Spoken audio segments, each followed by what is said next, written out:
Yeah! Back. Welcome to Top 4. My name is Peter. I'm an Arsenal fan still. I'm joined by Oscar, a Chelsea fan. Happy days, another 3 points. What are you lot saying? Is everyone happy today, yeah? Everyone good? Whatever. Everyone good? I do what? I'm joined by Robinho, a Manchester United fan. Hey. 3 points at least, huh? I'm joined by David, an Arsenal fan. As you can see, someone needs to be out, bro. It's up to you. Just fill in the blank. Just guess who. There's many I'm joined by people that special can go into guest. that blank. I'm joined by special guest Lola, an Arsenal fan. Hi, I'm still good. It's still good. And I'm joined by AD, a Liverpool fan.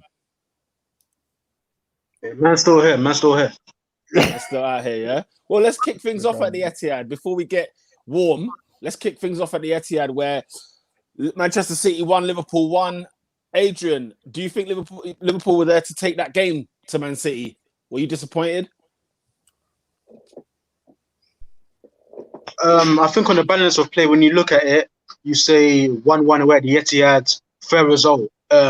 Especially when you consider that they missed a penalty as well. I think we started in a house of fire, and we maybe should have wrapped up the game in that early 20-minute spell when we were ever so dominant.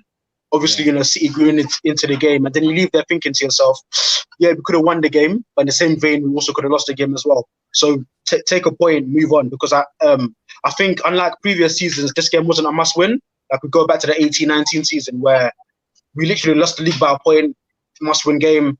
19-20, I think when we beat them in November, that sort of turned the tide of that particular season. We went on to blitz it. I think this particular year, we didn't necessarily need to win the game, so I think I'm content.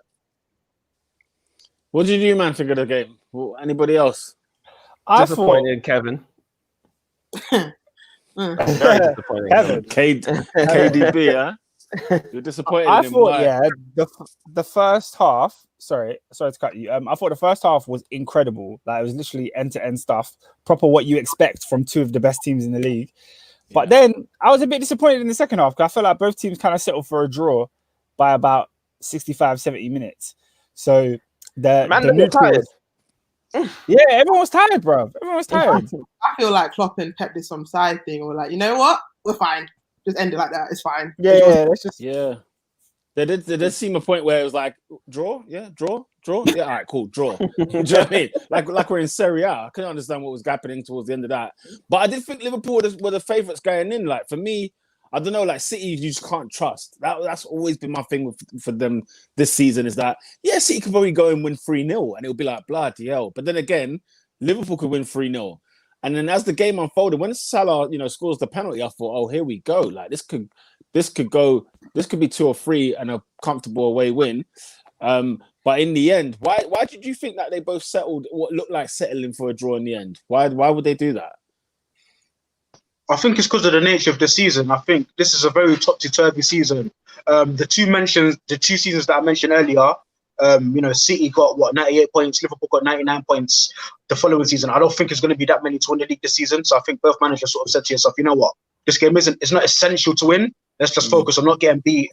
And because Liverpool are going to drop silly points over the course of the season, City are going to drop silly points over the course of the season. So I think that's pretty much why both teams are sort of happy to take the draw. Plus, considering the fact that both teams played in Europe as well this week, and especially us, we were shattered in the second half. Yeah. Yeah, you lot think that it's taking its toll now, yeah? You reckon these European games are taking their toll? Yeah, it's hitting everyone, man. It's hitting everyone. Even teams like the Europa League teams, like the traveling is too much and the playing time is too much. That's why I think. Yeah, Ollie said something about that after his game as well. And he was right. He was right. Fuming after that game because the fixture list, like they don't help the teams that are in Europe. They're just there. Like you've got to go away. I think like a couple weeks ago, Chelsea went like we were away to Burnley, then we went away to I think it was Russia, and then we were away to United, then Russia, then away at Burnley. And it's like, how can you give us 3 away games like that in a row? No consideration for how tired our players are going to be, and it's affecting all those teams. But I think in this game in particular, it was mad because you felt like if Liverpool or City lost this game, it's almost like a 6-pointer because you're losing to the team that is eventually gonna win the league. You know what I mean? Like they've lost to Villa, Liverpool have lost to Villa, City have lost to Leicester, which is like poor results, but it's not like your opponent getting a direct advantage over you. So they couldn't risk it. None of them could risk it. Who was it more of a risk for? City. Being the home team? I mean, they're further behind. Yeah, they're further behind, yeah. Footy Agendas made a comment. He said, no Virgil van Dijk, Fabinho, or Thiago. City missed a golden opportunity. City or De Bruyne. Is that fair? I mean, you could say it the other way. City have no Aguero, but they're kind of used to having no Aguero. They don't have Fernandinho. I mean, was Mahrez what? Mahrez on the bench or what? Does Pep not like him no more or what? Go on. I thought Diaz had a good game as well. I like Diaz. Yeah, I thought Diaz had a solid, definitely solid. I think with Mahrez I've been hearing like in the week that the senior players have had a conversation with him and talked about him not passing the ball, and apparently it's been happening a lot lately, or even in the last year or so, and I think they're starting to get fed up with him a little bit. I mean, what did they expect when they bought him? I mean, he's the kind of player who hogs the ball, a bit like Salah, but can produce those excellent moments when needed. Do you know what I mean? So yeah, I think you do play. I mean, you know what? Watching Leroy Sané on like this season, I'm thinking, what are Man City doing letting that guy go there? Like, why? I get it. It's Germany, it's Bayern Munich, blah blah. But we know from day like Pep was not a fan of this guy. There was just something about him that he just wasn't a fan of him. So I don't get like. I see Mahrez as another Sané like propping up. I saw it before he started playing games, and now again, it seems like it's happening again. I think this Pep can't break him. I think Pep likes to break people to force them to kind of be his kind of thing. They don't break. You don't like you. Interesting. Facts. Interesting. I agree with that because. And then I think as well. Nah, go on, Adrian. I was going to say, I think as well, like with City previously, there were so many ways they can beat you. Whereas literally for me, I think Henderson did a job on KDB. The one time KDB was sort of free, it results in the assist. Whereas like Pep, I don't think Pep's got that many weapons in his disposal anymore. And I think Sané, that was a perfect time for someone like that to come in and change the game. Potentially Phil Foden, even Mahrez. Yeah, Mahrez. But it's quite easy to play against City these days. I don't know. Mahrez could have definitely come and done. He's a maverick, isn't it? So he does a bit of whatever comes on, does a bit of this and that. He could have done something. I mean, City are City, innit? They've got quality, but then they fly to deceive sometimes. I also think with Liverpool, I think they were looking to kill this game within like the first 15, 20 minutes. It didn't happen, so it Yeah, it did look like that. It looked like let's test the waters, and it could have been 2 and 3. I mean, Mane. I mean, there was a point in the game where Mane, he just needs to hit it, just hit the ball, like kind of thing. And he does it. He doesn't pull the trigger. He then has an opportunity to pass, doesn't do that either. And it's a bit like, and then at the same time, you might think, do you know what? Liverpool are probably lucky to walk away with a draw because KDB had the penalty. Now the penalty situation, my God, not another one of these penalties. I've heard we've had how many penalties is it so far this season? Is it 40 in the league this season? Yeah. Oh my God, come on! What is happening? The penalties are just for the sake of that. We will get onto something. I'll tell you what, David. Yeah. People are dodging bullets this week for not that guy because there are some decisions in other games that took place where I don't know what to say. But I think the penalty that Liverpool got was very, very soft. Depending on how you view it, I could see another referee just being like, "Nah, that's not a penalty." But I think the Gomez one, that's a blatant penalty. He blocked the cross with his arm. There's not much you could argue. It's a blatant penalty. I think it's the other way around. Yeah, I think it's the other way around. I think the pen, like it's like a pen of today where he didn't clear him out, but he did enough that it's a pen. No, he was a numpty. He's like the pop. But guys, like, did you not see in the play just before that, Sterling is on a counter attack. The same thing happens to him. There's no free kick given. This is outside the box. Yeah, Sterling's running. He gets his knee hit. The referee says play on. 2 seconds later, Kyle Walker does the same thing to Mane, and the ref gives a penalty. Now, I'm not saying it's like definitely not a penalty. I understand if a ref gives that, but I think it was soft. No, it was soft, but it's like last week. Like I think they said the penalty against like Bellerin at Old Trafford was soft, but it's pen. It's just one of those as today. Soft pens are going to be given. Yeah. So what, you don't think the Gomez one was a penalty? I don't think it was. Based on the handball nonsense of what it is now, it is. But that one is more soft. Like it's like he did sort of move his arm, so I can see it, but it was also still kind of like I get it for what the handball rule is now. I get it. But you know what though? I think at the same time we're putting too much like onus on. Do you know what? It's about the interpretation of the rule and rare. And sometimes as a referee, even if the rule book it can be like it's sort of like against the decision making of the referee can still make the call. Do you know what I'm saying? Like at the end of the day, the referee makes the decision. It's always down to their discretion. So even if you wanted to allow that Joe Gomez one to be like, look, come on, brother. I mean, the guy couldn't even see where the ball was coming. They could have allowed that and just said, nah, do you know, it's not a penalty. But we get there's rules and there's guidelines, but I don't necessarily like what ends up happening is now. Do you remember we used to blame VAR and it was like, well, how can we blame a piece of technology? It's just doing its job. But then it's like, let's blame the rules. And I'm like, to a degree, there's always been rules that I bet you, if we looked through them, it was always suspect. Every single rule that there was in the last 10 years of Premier League football, but the referee always makes the final decision. I feel like now they can still do that. Like they're trying to hide behind the rule book, and I don't think that's it's a cop out for me. If you get what I mean. I mean, yeah, but I think it's one of those things. The ref could have kind of said benefit of doubt, but then I think the issue was, I think in an earlier game there was basically the same thing. So if they wouldn't have given, it would have been the one in the earlier game. Honestly, obviously it was dumb, but it's like they gave it in it. It'd be like, oh, you're favoriting. Like, obviously, it's really a agenda against people saying that Liverpool's favorite is like being favorited by like everyone. If they would whilst they gave Leicester the whole Leicester, it's gonna be a whole thing. Yeah, I guess you're right. I mean, the one at Palace was so diabolical. The referee needs to be fined and banned for about 2 weeks because. To give Bamford, we're just touching it briefly, to give Bamford offside because he's pointing where he wants the ball. Come on. At some point, I sat there and said, you know what? Nah, they're now Mickey taking and they're hiding behind the guidelines. Do you know what I'm saying? I don't think, like in that situation, you could obviously use discretion and say, come on, bro, we know he's not trying to gain an advantage. Like, he hasn't gained you catch my drift. So, like, let's just come. Like, that's what happens, innit? When the referees start getting mad abuse, bro, they start hiding, bro, start ducking, and it's just like, I don't know, man. It's some of the worst decision making in world football is happening in this country year after year after year. I will say that with the offside one, that's not the rest of it. They don't make the choice. Offside is purely VAR. Can't.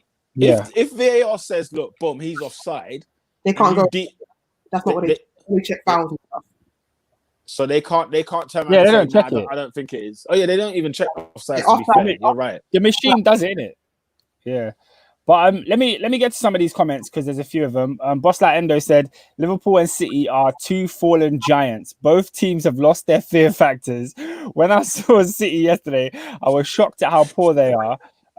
They are a bang average side, not making top 3 in my opinion. Adrian, you screwed up your place. Do you know how everyone screwed their eyes reading that comment? That's what he thinks. There is context to a football season. I mean, look at what we've just gone through in the last 6, 7, 8 months, right? Like we have to pump the brakes just a second, boss. Like I'm amazed. I was not expecting a 4-3 thriller. You know what I'm saying? Of the days when when Klopp and when it was the 98 versus 97 point season, like you're gonna have some games where it's a bit thick. But to say they're falling giants. What are we talking about? Adrian, blood, get in, please. I think. In the sort of the simple facts, are both teams as good as they were at their heights? The simple answer would be no. There has been a bit of a drop off, but to suggest that City aren't going to finish at least second is laughable, in my opinion. But I do think there's a point, and I think it goes back to the point I sort of made with regards to Sane, how City, there aren't that many ways for them to beat you as there once was, if that makes sense. So before they had like an array of attacking talent, whereas now I feel like they're a bit two-dimensional, shall I say? So I think there is some credence to it, but the point I really mainly disagreed with was the fact that City are going to finish outside of the top two. But I think there is definitely some truth to what it says. No, there's a drop off, and then there's fallen giants. Like it's a bit much. Like they've definitely like dropped off a bit, but fallen giants is a lot. Yeah, man, you're not going to get that intense. I mean, we've always said, look how intense Liverpool are. Look how intense Man City can play when Guardiola first sort of brought his brand of football here. I mean, look at Bielsa, for example, at Leeds. That's not going to happen year on, year out. Like, there will be some burnout. And look at the circumstance we're in, man. We started the season when? And we're playing, Wednesday, Saturday, Sunday. Like, it's going to drop off. And two teams that play at the same sort of rate. Man City have had more of a drop off, obviously, but like, fam, let them man have 2 weeks off here and just rest and recreation, bro. They'll come back. You know what I mean? And I feel like they haven't dropped off permanently. I just feel like this is currently what's happening. But they'll both be at another level when both teams are fully fit. Anything else on this game? Yeah, Footy Agendas says Sterling is having flashbacks of that Leon miss, a shadow of his former self. Boss That Endo says, but in this game, let's talk about Arsenal. Sam says, I'm surprised City didn't score more goals. Liverpool haven't had a clean sheet in the league since Chelsea away. Liverpool have conceded, I think, 16 goals this season now. That's crazy. I think two points to that. I think the first thing is that Alisson Becker seems to finally be back. He's had, this is for me, his second top-class game in a row. At Atalanta, he was fantastic. Again, against City, he was equally as good. So I think having Alisson back improves our defence. And I think Matip was quietly excellent as well. I think he's a top quality, not top quality, but he's a very, very solid centre-half. I've got two issues with Matip. A is the obvious injury proneness of him. B, I think it's his lack of aggression. Like, he's big, he's 6'5", and I think he gets beaten easily to the ball. Whereas on Sunday, he was aggressive. I think he had a couple of deals with Sterling and he came out on top and he just used his size and his frame. So I think, generally speaking, Liverpool are going to defend a lot better when we've got two established centre-halves or Fabinho in there. So I think that's a big part of it as well. So I think City look good as well defensively, and equally Ederson looks excellent in that game as well. Yeah. I think both teams are, once they get sharper at the back, City have definitely improved, and I guess it might take a little bit away from what they used to do going forward and how exciting and good they look. So yeah, I think Adrian, you got a point on there. To be fair, Footy Agendas has gone at Firmino, and he says Firmino stands are defective. Versus City, 0 shots on goal, 0 chances created. When he starts at cam, it's not his job to create. When he starts as a striker, it's not his job to score. Now he needs the plans. He's had 0 home goals pre-COVID-19 2020. That's mad though, still, because that was the excuse. He was like a lot of fanboys was like, okay, he's not there to score. He facilitates. He creates all this stuff. He didn't create 4 games in a row. Isn't creating. What's he doing there? Yeah, the thing is, he doesn't create. He's not high in the assist record. You can't judge him against other strikers, but at the same time, you can't judge him against other number 10s. The whole Firmino thing, it's looking flaky, and I think Jota came in and put bare light. Even Liverpool fans are starting to see it now. So, Adrian, what are you saying? Back your boy is mad. No, I think the Firmino thing is simple. He's a player that's been bang out. He's been awful for a long period of time now, and he isn't doing the things that he once did that made him such a great player. So I don't know what it takes to fix it. I personally, I think in the opening 20 minutes, he sort of resembled his best, and I think the start of him not having any shots on goal. I don't think any of our front line were pretty exceptional. And actually, when you think about it, we lost a lot of our attacking impetus when Shaqiri came on instead of Firmino. So personally, I just think he's out of form, really. Personally, Boss That Endo says Bobby will be back. He'll be back at another club. I don't know about that. I think he will be. I remember he can be back. A couple of weeks ago, Adrian said that he hasn't had a good 18 months. I was like, Exactly. 18 months? That's not form anymore. That's who he is. That's too long. That's ridiculous. It's far too long. All right, so after coming out for me, it is long, but Boss That Endo came at Trent as well. He goes, Trent is physically weak, has average pace, zero positional awareness, and is average at tackling. If his only asset is passing, he needs to move to CM. Lamptey is a better right back now and has a higher ceiling. Flipping heck. Yo, That's a lot. what's going on with the fandom today, bro? I'm thinking, yo, you lot are coming out the blocks. I love footy Yo, agendas. Trent, you know, what's Trent done? What's Trent done, bro? It's like he's never been a great defender. I think Liverpool fans overrated his defensive thing. He's got a USP in it. His passing range is fantastic. It's literally levels. So it gets him out of stuff, and then the system at Liverpool is set up to cover up his defensive problems. You've got like all the midfielders always cover for Trent, but it's like we know he's defensively not good. He's not quick. He's not strong. I mean, from time when I saw him get battered up by Iwobi, I didn't trust him. So it's like just work to his strengths, isn't it? Put up the passing, leave it like that. Gabriel Jesus made him look stupid, bro. He made him look so dumb. I don't know if he meant to do it, but I think it was quality. Every once in a while, Jesus can pull off something good and he'll go away again. But that was like a moment. But you know what? He's not good enough for Manchester City. It has to be said, because at the end of the day, when you're a team that's fighting for the league and fighting for the Champions League, he is not the guy. You can't have 1 in 5. You lot are talking about his 1 in 5. Like, you can't have that in the locker. And his miss was glaring. His header that he missed was absolutely glaring. But it was a definition of when the heat is on, he has not got a cool head. He's not got a cool head whatsoever. Jesus is good when you have a fit and strong Aguero. If Aguero a couple of years ago is fit, 5 or whatever, it's perfect that you can have Jesus as an option, because then he's not got the pressure, because Aguero is still king and he's probably only coming on to like for the last 10-15 minutes of the game to enjoy himself.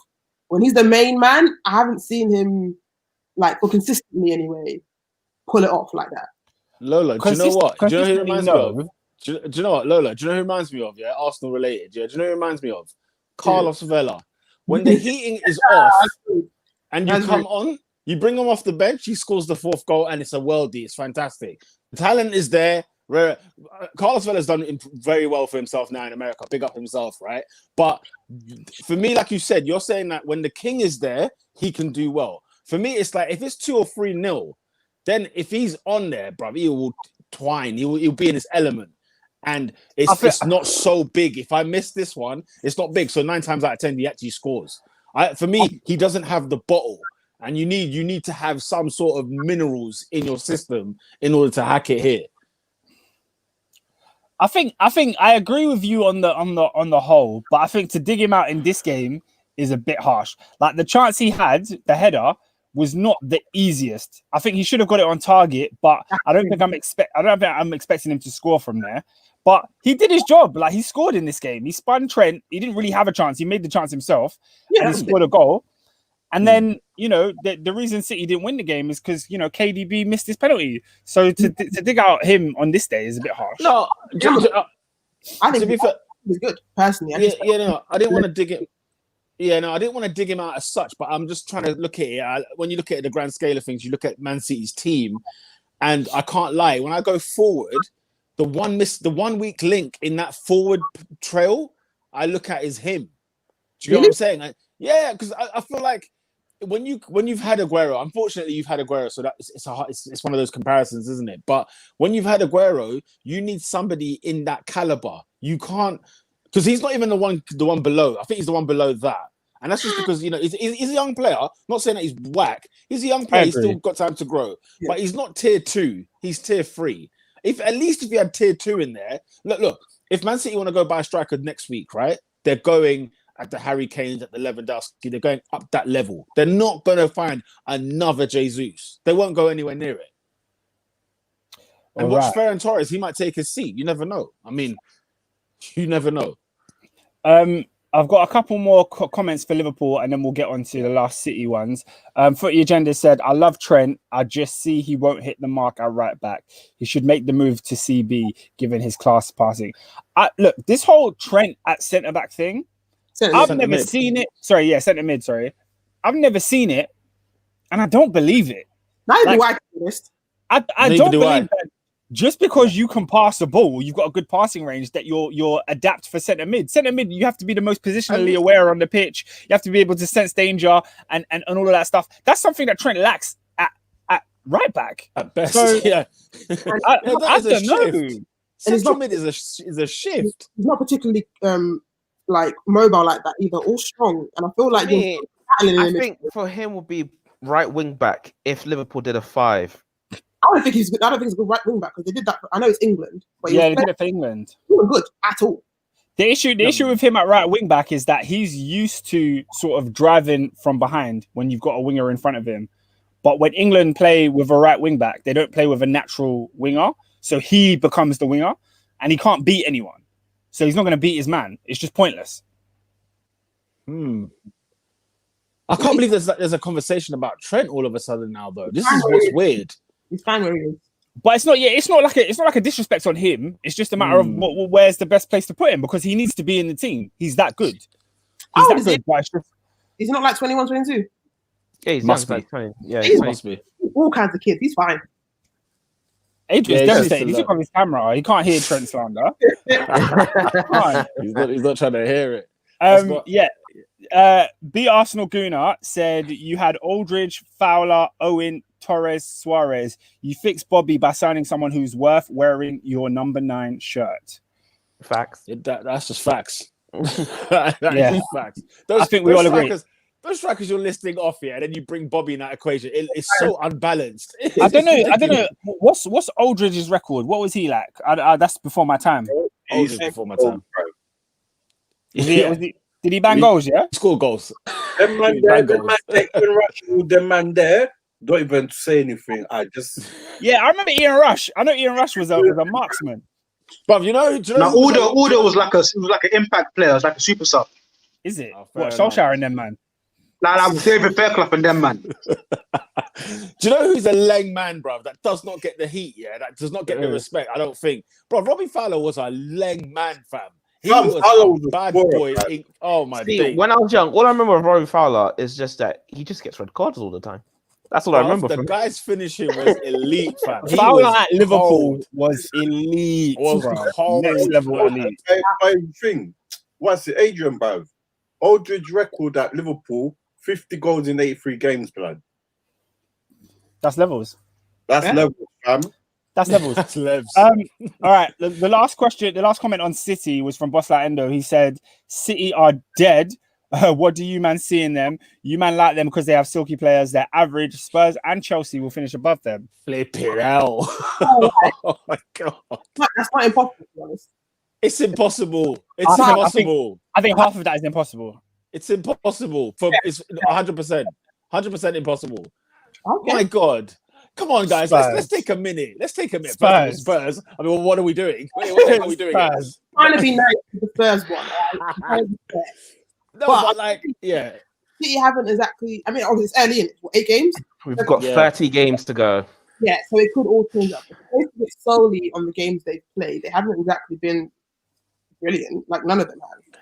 So it's not impossible for me to think that. I think top 4. I think they get it. It just depends on where. If you look at the who will league get right top four? now, if you're looking at the league right now, Southampton were top yesterday. So let's not wild Big out. up Ralph, blood. Big up Ralph. Blood. Leg man, We bro. can't really Man. be getting excited about He's doing them as bro. Yeah, but Bro. He's doing them as bro. Who? Ralph. Yeah, man. Ralph out here, bro. people try to rub it bro, in. it's job. It's like, watch the man. He's a good manager. Nah, he's a good manager, man. He's a good manager. Oscar, any more before we move on? I think we can move on. The rest are all Arsenal comments. Oh wait, Boss Like Endo said Peter twerks for the Manchester clubs, kissing my teeth. First it was Man United, now it's the Manchester clubs. What do you mean I don't twerk for none of them man there, bruv? For Manchester. Don't worry, bruv. You've watched football. Do you know what I'm saying? City are in and Firstly, Peter, you have always What happened to you, bro? Well gone. Hello. Pete, you have always twerked for Pep Guardiola. Let's not lie. That's Pep. That's I mean, Pep, yeah, bro. we're not talking Pep, are we? We're not talking Pep, bruv. Man was talking Man City, bruv. If we want to get into Yeah, but Pep Pep is City, innit? That's the Manchester club. Lastly, he said They've lost 50% of their games. That's disgusting. Who's he talking to? Who's lost 50%? I'm talking about the Gooners. He must be talking about us. I Oh, don't know who mad, else. mad. Oh yeah. Yes. Okay, let's move on then. Let's move on. Okie dokie. Since we're there, since we're here, bloody hell. Arsenal 0, Aston Villa 3. Lord have mercy. Let me start off with saying this. We got our butts handed to yesterday. Let me tell you right now, I want to give props to Aston Villa to start off with because they were brilliant. They were very, very. It is unreal how long. I don't know if. Where do I even go? I'm all over the place with this game because the amount of times I saw flipping Aston Villa come down on the left-hand side, have a party. They had a dance off. They were, first Holding came on. Willian came into it. Barkley started bending his ankle on the turf. Just gave a little bend on the ankle. No, what was he doing? Mate, honestly, he was taking the piss. Arsenal got absolutely raped by Aston Villa. You could say that Aston Villa put Arsenal on the sharpshooter and they tapped out. Oh, I'll tell you what, he did that indeed.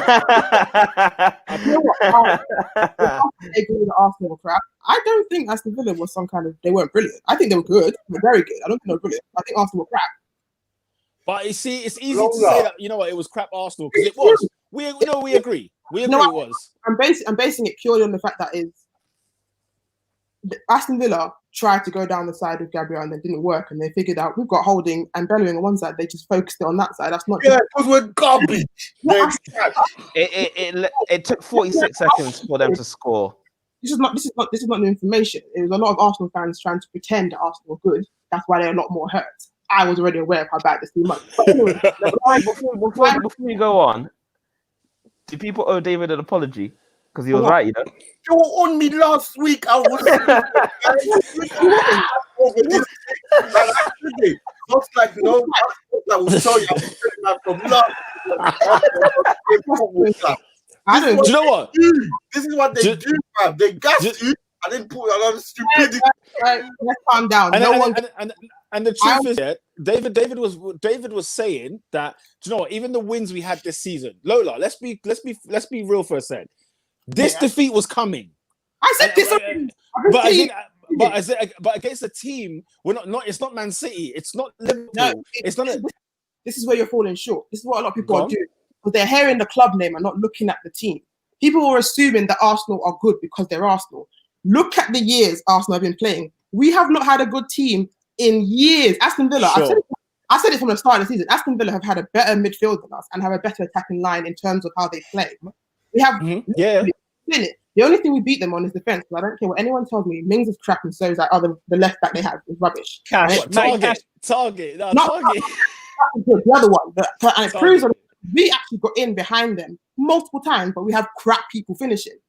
The thing is, Lola. As much as we've been rubbish over the last few years, you never got a spanking at home to a club like who should be in the championship if it weren't for VAR. Yeah, you're doing it again. No. When did you, Lola? When did you see us lose to a team that is outside the top 6 at home like this? We're talking about two home games in a row now. First Leicester and the West Ham game. It was heading that way. It was heading in that direction. I'm not saying. So what I'm saying is there's more. This defeat signals more than just the 3-0 defeat to Villa. No, don't get me wrong. It says more.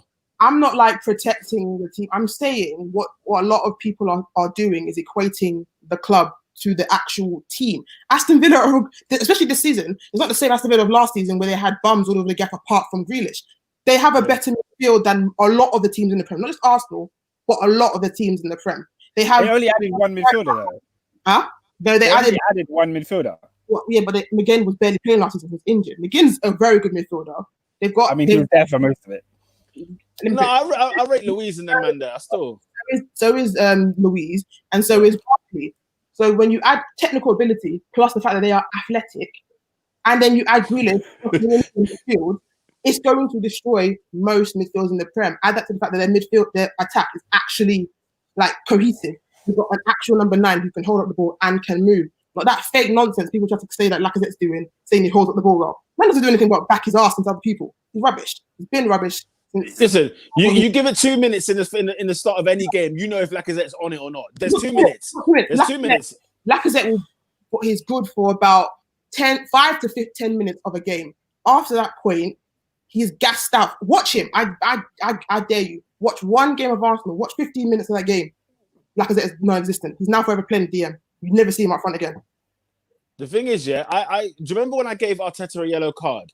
And it was after that defeat against Leicester. And the things that alarmed me the most was simply this. You know, I guess it's part of his thing where he's going to be stubborn, like most managers are. I'm not going to like criticize him because he's stubborn. But guess what? We beat Man United at Old Trafford 1-0. Great. We're going to just copy and paste that. And it's like, dude, that can't be the same way you go. Now, don't get me wrong. When the lineup was drawn out, it was a bit like, okay, I did see Luiz on the bench. I thought that's a bit weird. No Willock in the squad. I thought that was a bit weird. And then Pepe, what does he have to do to get in ahead of Willian under any circumstances? So you got that whole mix. But then again, when the ball got kicked off, I said, look, this is the team that beat Man United. Maybe he's on to something. But straight away, like you said, you reeled off the names. You know, Grealish, friggin' McGinn, Douglas Luiz, Barkley. Superb on the night, right? Against Mohamed El-Neni and Thomas Partey, who then came off, and when Ceballos came on, oh my god, you know, it was hell on earth. It was hell on earth. The second party came off. I said, dash any hopes of winning this game. At best, you can pray for a draw. The second party, there's no end because I was saying before, when it comes to Arsenal, the reason why I was gassed, I was like happy about the Man United one was not because of the performance. I made it clear it wasn't about the performance like you were some kind of miracle. It was mainly I was gassed because I got Man United fans and family members, and they were taking enjoying it to kind of rub it in their face. That's purely what that was. That was purely for the fact that United and Arsenal fans forever go against each other. So it was just funny to actually win. That had nothing to do with performance. My thing when I thought we would win this game, but not by a lot. I thought it would be another 2-1. That's what I thought it would be. But then I saw the lineup. I wasn't mad about the midfield because I thought like Onana deserved his start. I was mad that I saw Holding in the team. I'm like, why are you there? For what? Holding is one of the most hyped centre backs. What game was it where they were highlighting the fact that he was? I think it was the Liverpool game when we lost, where they were highlighting that he was heading the ball out or he was hassling Mane. It's like, so you're hyping the fact that he was being a bit of a lad, he was heading the ball out. a bit of a nuisance. At best, he's an average defender at best. He's literally, I said it before, the only defender at this club he's better than is Mustafi. And that's even close. It's a close battle. No. He's better than Mustafi.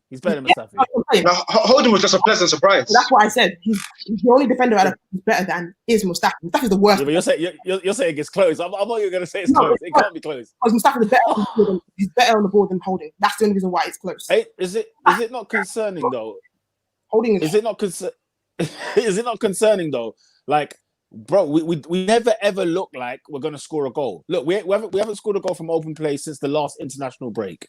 The one goal we scored is the penalty. That's why I was confused starting. Like, we know for a fact this club has no central creativity. The one we have is Partey getting runs from deep, but he's not really a creator like that. I'm thinking, you're an intelligent man. You know, as much as you do wide wing nonsense, there is nothing in midfield. So how about you get the only creativity you have now is then, other than the wings, is David Luiz. And he was on the bench for Holding, who was getting instructed how to play by a 22-year-old new centre-back who just came from France. Does he have no shame? Yeah. Gabriel's been captain since he's come. Hold on. Hold on. David, go. Let me go off now. Did you hear what Lola just said? What's that? David Luiz as a creative player, or are you kidding me, bro? He's made the most chances for us this season. He's created the most chances for us this season. This is why Arteta needs to, bro. As long as Aubameyang is on wing, Arteta out, bro. No, for real. At the club, on 50 million, bro. Why? Yeah, why? That is shocking. I don't want to see him on the pitch, bro. I'm not with you on the out part. Guys, can I ask a question? The wing Arteta needs to dip, bruv. Is this what Guardiola taught you, yeah? Huh? Every time we lose this. David, do you remember when Claude... David, do you remember when Claude Puel put Vardy on the wing and it was a freaking travesty? It was Horrible. bro, absolutely. Man. Honestly, Guys, Aubameyang, hang on, Oscar. Aubameyang down the centre beat Lewandowski for the top goal scorer in the Bundesliga. For some strange reason, we've persisted with him on the wing. And do you know Harry Maguire apparently has had more shots on goal than Pierre-Emerick Aubameyang. What are you talking about? Not surprised. Not What surprised. are you talking about? So guys, I want to ask you a question, but before I ask you a question, let me read 2 of these comments because they're in line with what I want to say. Boss Endo said, "How a man calling Arteta Paella Pulis? Arsenal are dead. They got to OT and got a win, but they get battered by Villa at home, and that's when he said they've lost 50% of their games." Also, Marley Mo says, "Hi guys, do you think Arteta is lucky to not have fans in the stadium? They'd have booed him off by now." After the third goal, you would have got booed. They would have got booed off. For sure. Now, my question for you lot is, Arsenal, obviously, we've spoken about the fact they have a lack of goals. They're playing Aubameyang on the wing. They have a lack of creativity. You're talking about bringing David Luiz in to add creativity. Surely this all has to lie at Arteta's door. Why are Arsenal not a creative team that can't string passes together when you've got a striker like Aubameyang who's the top goal scorer contender? No, it's true. Like I've never. How many the last couple of seasons as well? I'm not letting him off the hook for that. I'm just doing things. But my whole thing is literally a case of Arteta, where I said what he's learned from. I said it before. What he's learned from Guardiola is nothing to do with tactics. It's purely the stubborn and overthinkingness that they both have the same. They unnecessarily do things they don't need to do. Instead of something simple, your best shooter, one of the best shooters of a ball, like for goals. In Europe, which is fair because he bangs goals like nobody's business, you're playing him on the wing. Because I think people love to argue that, oh yeah, but last season he scored a lot of goals off he scored a lot of goals off the left, so he was playing inside forward. He wasn't playing on the left, which is what he's doing now. Like he's playing as a left winger at the moment, not a left forward. He's playing as a winger, like as if he's supposed to be tricking up man, doing stepovers and cross. I saw him give 2 crosses into the box for Willian to mess up.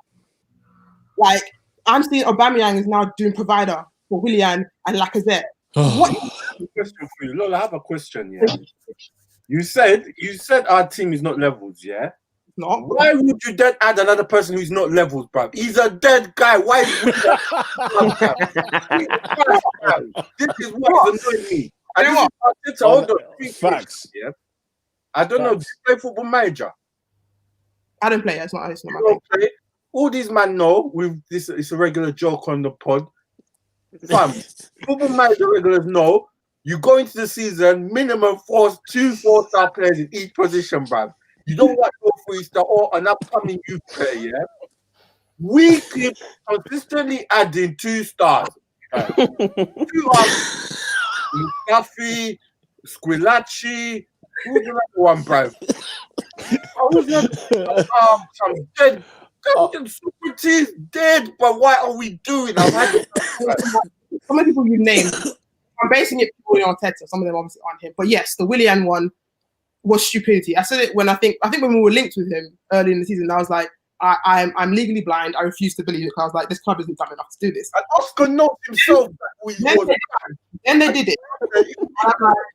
So okay, now hung your hat on this guy with an afro.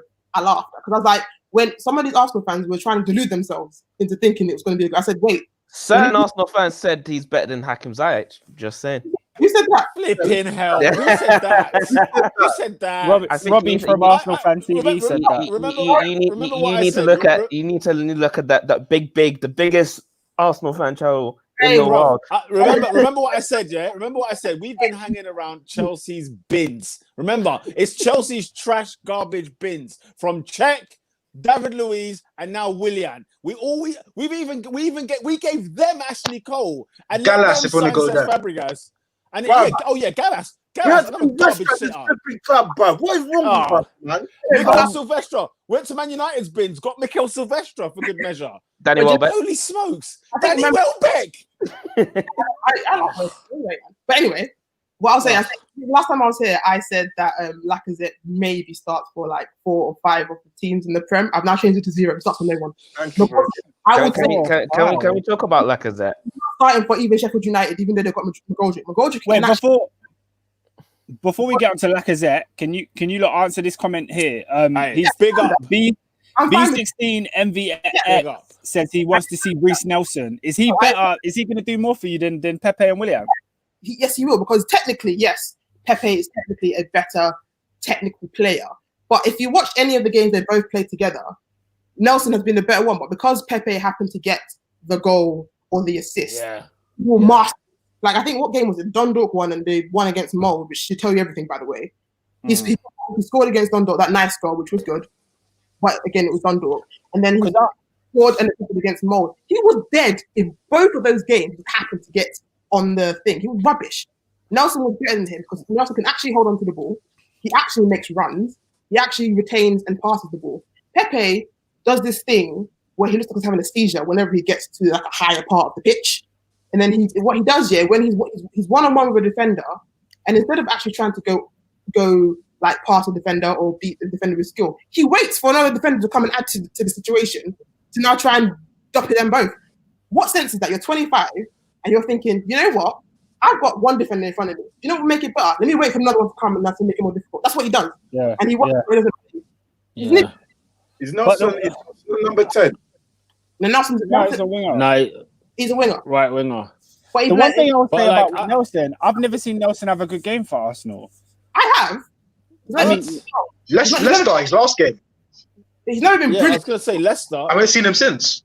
Let's have it right though. He's never been like a superstar like that. I think he's technically a brilliant player, but he's in his head sometimes. Like, he's not like fantastic. He's not like Sancho. But the thing is, he is better, at least at the moment, than Pepe and Willian. Because Pepe and Willian are honestly offering you nothing at the moment. Like, Willian will do nothing apart from do that one shoulder shimmy, dropping across. And then Pepe, I don't know what that man's doing. He's just smiling on the pitch like he's doing some kind of fancy stuff and then disappears again. I don't know what the point of him is. Like, I don't see the point of him. He's there, he wasted money, the company's take the L on that, find a way to work with someone else and be done with it. And see, this is Big my up problem with, 16 still. here's my problem with Arteta, yeah. By the way, Nelson is injured. You see, like, you got a player there like Nelson, yeah. You say he was good, yeah, but you have not given him a system. We haven't got a system in place where everyone knows what they're doing. He can just come in. Let's see what he can do. Now, what I need him to do, abandon this 3-4-3. It don't work, bro. It doesn't work. If you're saying our defense is crap, let's find out who's crap and then don't play them again, bro. Because this business of, okay, Duffy and David Luiz are on the bench 1 week, and then you bring them in the next, they have a mare, then I'm back here and they're screwing. Find that, bro. No. Your philosophy is your formation. Stick to it until you get the players you want. Enough of this 3-4-3 crap, bro. Because what happened Personally, today? I want that 4-2-1, man. That's the best thing I want, man. That's all I want. You know what happened? Pete, let me explain you yesterday what happened, yeah? All right, against Man United, this formation works, in it, because we're playing away from home. You're defending, counter-attack thing. But even then, the goal we got was lucky because it was from a stupid pen. All right, calm, no problem. Against Aston Villa, who are not good, bruv. They're in good form right now. But don't worry. After Christmas, you'll see that form start to dip, yeah? They're on holiday, relegation thing. But what happened was, Partey and El Nene are not... They're not creative in, like, their job is to get the ball back, pass it on to the creative guy to go and play, bro. Trust, 100%. Our creative guy, we've left him for whatever reason. That's all right. He's not thing.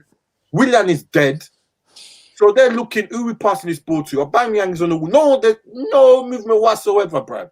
Lacazette, as you were saying, just loves putting his bum in people's whatever up for. It's just dead, bro. So what I need you to do, change the formation. 4-2-3-1. Let's go. Whoever's trash, leave him on the Let's bench. go. You know what it is? It's not even just that. I think, again, when I go back to the overthinking stuff, Arteta is the stubbornness, but he is very controlling. Because if you watch him, he proper like he instructs all of the attackers to specifically. So he's another Emery then. It's like because he lets him because if you watch him, he lets him If that's what you're telling me, he's another Emery out the door, bro. Bye. He lets them kind of deal with themselves. But it's almost like with the attack, you don't trust the attack at all to go by their own business. And it's like, dude, what changed between the end of last season and the start of this season? Because I said before, we were still in the same situation, but Aubameyang was coming off the left. People were actually making runs. So you've done something between the summer and now, and then you've changed it stupidly. I don't know what you've done. Because I said Lacazette is literally going to kill this man. Because what I can say is that he is new to the thing, but he's going to have a very short career if he hangs his hat on that BBW up front that he keeps forcing into the team. Wow. It's not. You know why? Because I saw the goal he missed that he set up briefly. Disgusting. The header. It disgusted me because that should have been that minimum. Because the only way that doesn't go in is if Martinez has a worldie of a save. Any competent centre forward, if they're there and they get contact with it, it goes in. That's bread and butter for Peter Crouch, man. That is bread and butter for Peter Crouch. It was a high ball. It wasn't a low ball. It was perfectly fine. Do you know why he didn't go in? Because his big ass didn't decide to get off the floor. He decided to just go for it like an idiot. Like, why is he there? He doesn't do anything. He's slow. He's slow down and he can't jump. Because of him, Martinez has more clean sheets at the Emirates this season than Bernd Leno. Yeah, Because of him, it's a shambles. It's a shambles. No, because It's a big shambles. But look, Arteta, listen, Lola, Arteta is not the guy. Let's call it what it is. He's not the man I'm not doing to take us the next. It's dumb. No. Listen, As you said, if he's controlling like Emery, we know where this is going to end. Bye. Say I'm out. Pete, honestly, I am done. You can't. I mean, it's the whole thing where I can't be Arteta out yet purely because he's a bit controlling and that's the whole issue with the whole attack line. But the fact of the matter is his structure does work for everything bar the attack. So I need to see him actually fix that. Like, he keeps talking in the press very eloquently because he talks like he's all smart and that stuff about how now he can't accept this loss and how he wants to fix the attack and how he wants to get creative. Now, where I will now switch sides is if when we come back, if I see Lacazette still in that lineup, I'm done. Because then it's just Aubameyang is still on the wing. No, it's not even that. Listen, Aubameyang on the wing it's proven that, yes, obviously we all know that the best position for Aubameyang is down the centre. But what I'm saying is it's worse having Lacazette down the middle than it is having Aubameyang on the left. Because you can literally tweak the system to Aubameyang come off the left. Keeping Lacazette in this team is legit and virus. It's evil. That's when I'll be now. Lola. Let me. Our next game is away to Leeds United. And let me be very clear. Very, very clear. Any team that can play football in the Premier League, i.e. Leeds, your Villas, your Southamptons, they're gonna pull our trousers down every single time. Now, I want to give Arteta this moment where over the international break, the man is going to sit down, have a look at what's going on, see how he can change. Because what I've seen the first 8 games, I never want to see that again for the next 8 games. He can't still be going. Like you said, if you see Lacazette again, you're going to be done. But the truth of the matter is, if we see the way of football that we're doing, we don't look like we're going to create any chances. I mean, Villa had more shots on goal, more shots on target, you name it, right? If we are still playing the way we have played in this between now and this last international break that took place, where we've got 1 goal, and that goal was a penalty, I mean, that's ridiculous. First of all, no goals at the Emirates. Like, it doesn't matter what team you are. Even if you're playing Liverpool at home, you're expected to score a goal. But we cannot see this and continue any further. And by Christmas, I'm telling you now, by Christmas, I am Arteta out. It'll be on the banner because you can't have this happening any longer. It can't. I get that a little bit because what I stand by is that I think the makeup of the squad, this setup makes sense for facing actual good teams. So that, I say good teams, the better teams. So when we're set up like this against United, away from home, not at home. Yeah, that's what I meant. Like, when we're facing a City or a Liverpool or United away or Chelsea away, I have no issue with the system because, again, you have to be aware of the players we have. We're not brilliant enough to be saying we should be doing expansive against these teams because we're going to get smacked. Now, where I will switch it is if we're doing this against the crap teams. That's the issue I have. And that's why I'm saying where I'm not going to get Arteta out yet because I think it's a bit. But what I will be is if he does that thing where he sees a problem but refuses to change said problem, as I said, Lacazette, then I'm going to be mad because now you're looking in the face. You've seen it. I know you're not idiots, so you've seen the stats of how poor our chance creation is, our shot creation is, our goal, all that stuff. If now you're consistently playing that idiot up front, then I know you're mad because it doesn't make no sense, like at all. Then Lola, Right. I'll see you in December when you're Arteta out. I'll see you in December because he won't change. He won't change. That's not the problem. Footy Agenda says typical Arsenal after a new manager start the season well and fall off after November/December. The same pragmatic talk they're making about Arteta, they made about Emery. Emery, I can't say that. Emery, the one thing I can say about Arteta is the structure, whether or not it hinders the attack. Arteta was bad on the both of them. Arteta and Emery had our defense looking like freaking League One players, so I'm not giving him that. Like a fly. Honestly, you are riding for this guy. Manager. No. With Emery, my issue was this. Yeah, first of all, he dropped the ball first season 1. He dropped the ball. We're gonna call it what it is, right? At the end of the season, last 8 games, he bottled that in the league. He bottled the Europa League final. I blame the players for that. They were absolutely terrible, right? He bottled it. Then when he started the next season, and Watford, who hadn't had a win in like 8, they had already fired the manager. They fired their manager. They got a new manager in.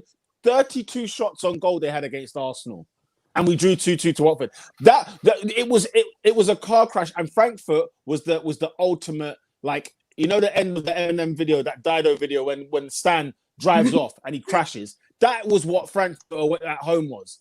You never drop Europa League games points in a league table. There's no such thing as that. The minute you start dropping points, your job is already under pressure. So that was the Emery issue. And when you say, "Oh, this is the same thing that Arsenal fans do," bruv, we've not always had new managers, so it's not even safe or fair to say anything like that. Obviously, we've come from an era where there was a manager that was there for 20 plus years, and Emery, everybody tried to ride with Emery. We gave him the year. We gave it to him, even when we did finish bad. We gave him the whole time. And then when he started the next year, where it was like still bad, I mean, we're still talking about, 4 away wins under Emery's tenure. It was just ridiculous. It was absolutely ridiculous. And it doesn't mean to say that, and when I bring up Arteta's comparison, say, to Emery's last like 40 games, I'm not trying to say, I wish I had Emery in there. That's not what I'm saying. I'm just saying, if you're going to sack somebody, what was the purpose? Because to this day, I still don't know why Wenger was sacked. Because what we've got since then, you've just got a couple of yes men at the club who they're just going to fold and bend. Arteta, seriously? Like, it's a novice. The job is too big for him. This job is far too heavy for him to take, especially at the start of his managerial career. It would have been better for him to have a first job where, at least, say for example, Pep left City and then he went and took on that job. It would have been far easier for him to at least get his teeth in there. Like Lampard had a timeout at Derby. Ollie's been trying to find his career for I don't know how many years. But Mikel Arteta's coming to. Just like no, he's not new. He's not new. He's not new. Do you think the Arteta thing is too nuanced to be that black and white? Because I'm of the opinion, I'm an Arteta fan, but I can also call out the rubbish, i.e. the whole Lacazette thing is doing my nutting. I can't see what he offers. You play your best players in the best positions. Aubameyang should be central. It's as simple as that. But Adrian, I still think it's hard to write the guy off. This is the problem. I still think hang on, this is the problem. You're naming far too many things to let him off. You've named valid points. All of you here have got valid points as to what you don't like about Arteta. Remember when I mentioned, I said, listen, Ozil not being in the squad, if that is Mikel Arteta's decision, that is a ridiculous decision. And so what I'm saying is, over the course of it all, you're naming a few things which I agree with all of you on those points. That's far too much to let somebody off. And then, what's it called? This season alone, these 8 games, right? We've not looked good in any of them. Let's keep it. Okay, Fulham, yes. But Fulham looked like the whipping boys this season. The Fulham boys were whipping boys this season. But look at everybody. Sheffield United at home was tricky. West Ham at home was tricky. Liverpool, of course, we were going to get beat. Nobody's going to be mad about that. Man United was easily going to be a 0-0 draw. We could have had about another 120 minutes of football. We weren't creating a goal. Let's put it that way. We weren't creating it. So, But the United one, seen in these, The United made enough chances. but United, you go for it. I was going to say, the United, I think a lot of people do this a lot, where yes, we weren't like old school Arsenal creating all over the gap, but we did make enough to win that game again, but we had crap finishes. That's why I'm saying And let's call a spade a spade. I think he's improved your defensive structure, your defensive shape. And guess what? If you don't concede, which he sent you guys out to do, you can get a bit of luck down at the other end. Like for me, like I think Arteta's done a lot of less good goals than things. we've conceded. Do you know what? Look We at scored less goals than we conceded. We're -1. Look at the game as just like a look of it. There's one thing if we didn't create any chances that weren't meant to go in. It's another thing that we didn't really finish. This game alone, Lacazette should have scored one. Willian should have scored at least one of the two that he fluffed. So that's like 3 goals already. Yeah. I'm not saying we would have won the game, but it's also the timing of those goals that could have gone in. Those weren't like half chances that I'm just putting up. They were on goal that should have gone in. But you admit the setup is wrong as well, though. You admit that. Say those chances that are bad, which I agree with. But don't you think even the way we approach the matches? No, the build. Yeah, don't get me wrong. I'm not a massive fan of the set. That it is what it is. What? Like, the chances that they were there weren't chances that we messed up in terms of we didn't make enough chances for these. But no, the chances were there. They were just taken badly by Willian and Lacazette. I think Elneny even had a chance that he should have scored as well. You know what I mean? So it's one of those things. Yes. Yeah. Don't get me wrong, creativity does need to be added to the team because it's not great. But also, you can't 100% ignore the fact that we should have scored some of these goals as well. And also, I'm going to bring it back. Hold it. He needs to. I hate that boy. I hate the fiery pack. I don't like him. All right, guys. Listen, we should take a leave out. Oscar, one second. One second. It's a breaking news thing. Breaking news, blood. Yeah. Let's take a leaf out of Sheffield Wednesday's book, right? Because they fired Gary Monk. Okay. It's November the 9th, and they fired their manager. So take a leaf out of that book. Right? No. Take a leaf out of that book. Come on, dude. The one you had to pick up like 4 months ago. I'll wait for you. Don't worry. But the thing is, bro. No, but guys. I did David, Adrian, I did this last season with Emery. When I said Emery out, all of you said rah, except David, yeah? And all I do, I just wait for you not to jump on board. And the same thing with Arteta, I'm waiting. Don't worry, December, I'll find all of you lot in December. All this stuff, you have to take context in it. Don't get me wrong, he's not doing everything right. But also, think of it as a whole with Arsenal. We could have sold Mustafi this summer. They said no because they didn't want to accept 10 million. They wanted more. What nonsense is this? They wanted more for that nonsense of a defender. They're thinking they could get more than 10 million. They said no. When Mkhitaryan left, Roma offered us 10 million for him in January. We said no. He then went on a free. Socrates could have been gone for a free. We said no again. Ainsley Maitland-Niles, who I love. What does he have to do to We could have sold him, but we kept him. I was like, cool, if we're going to keep him playing, we ain't played him. So a lot of this stuff, the board are being stupid. We've had offers for so long time. Arteta has come with the length for. No, he has to do that stuff. I'm saying the board has Lola, add this though, and he's not getting rid of it. What sense is this? Add this to your collection though. Arteta wanted Willian. Okay, there's a red flag already there. There's already a flag for me there. He wanted to give. First of all, Willian's contract's 3 years. He's 32 years of age. His contract's 3 years, right? So he's going to be milking that club year on year. He's going to milk it, yeah? Then you've got, he gave David Luiz an extra season. When really, I know David Luiz is probably one of our best defenders right now. But he's probably one of your best centre-halves, yeah. Yes, but why is he here? Why have we got him? You should have shopped elsewhere. Hold on. Let me listen, yeah? Chelsea gave us thing, yeah? David Luiz and Willian. Chelsea have gone and bought Thiago Silva, a competent defender, and they're giving us God. That's what I'm saying, guys. We're being tried. But then that means the issue's deeper than Arteta. Then you got to do. Oh, we agree. We agree. We said I want David Luiz and I want Willian. What are you doing? What it is? A lot of you guys do this thing where again you're overestimating the power of this stupid club.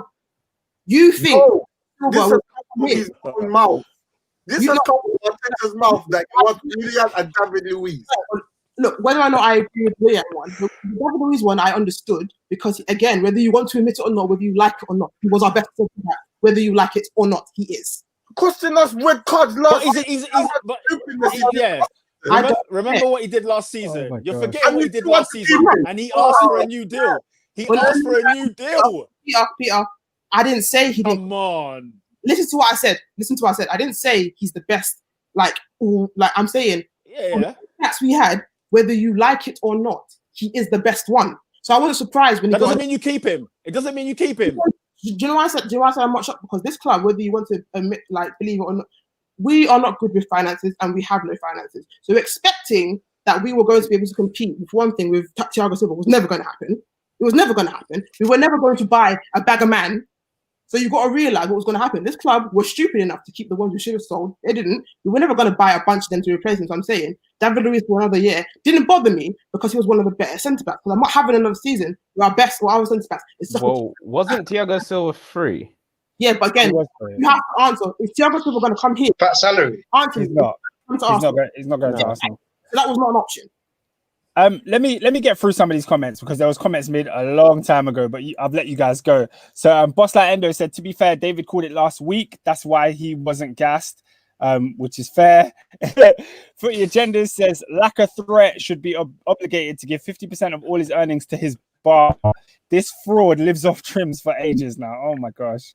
And the trims are getting worse. They're not good They are. anymore. I mean, yeah, but that's not his fault. Though. It is. He's That's not got a a barber's bicycle fault. fade, get me. It's karma. It's not a barber's fault. It's not a barber's fault, bro. It's karma. Boss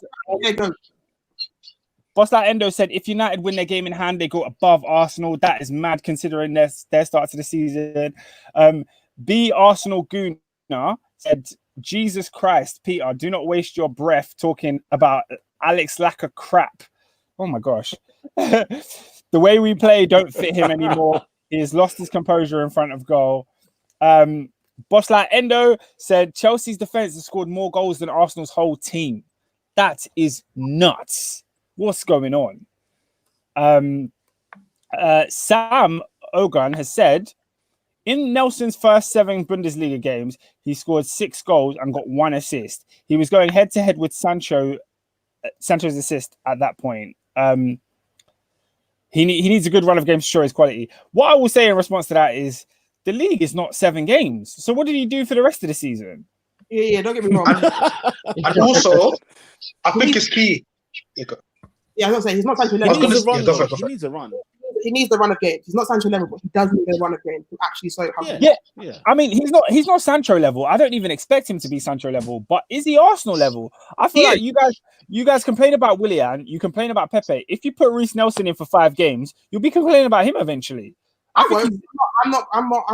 expect what I'm expecting from a 19, 20-year-old. I know for a fact. Yeah. It's like didn't Wenger say it with like centre backs? If I put them in, they're going to cost me, but they need lessons. He needs to learn. But no. I disagree. Do you know why I disagree? Because they don't need to learn at Arsenal Football Club if they're not ready. Saka's coming at a young age, and he's proven the guy's levels. Nketiah comes in. He might not be the best striker in the world, but he claps goals when he plays. He's levels. If you're not levels right now, then go on loan. Like you said, go. But the older people are in levels. We didn't say start. We said games. Come on, bruh. Look at this. We didn't say start. We said games. And again, look who he's competing with: Pepe and Willian. You can't tell me you can't play. Yeah. Bro, give him a run. Exactly. That's a good point. He's an accomplished international. He's done a lot in the game. Willian's done a lot in the game, guys. Like he's not. What did he do? Oscar, give us your receipt. Keep quiet, bro. Just give us your receipt, man. Give us your receipt, bro. You mug. You absolute mug. Guys, Willian's on a back, bad bro. run of form, Send but Amazon he Prime, will send be him a right great addition to your squad eventually. Can we talk about the Instagram model that is Hector Bellerin He's a tool as well, bro. He's a tool. and what happened there? As you all know, Hector's my boy, innit? Love him. I follow him on Instagram and everything. But I know for a fact that player's been finished before his ACL. Before he got his he was done then. He's extra done now. The way he needs to cut immediately. the way Grealish, bro. The way Grealish just bodied him for the third goal.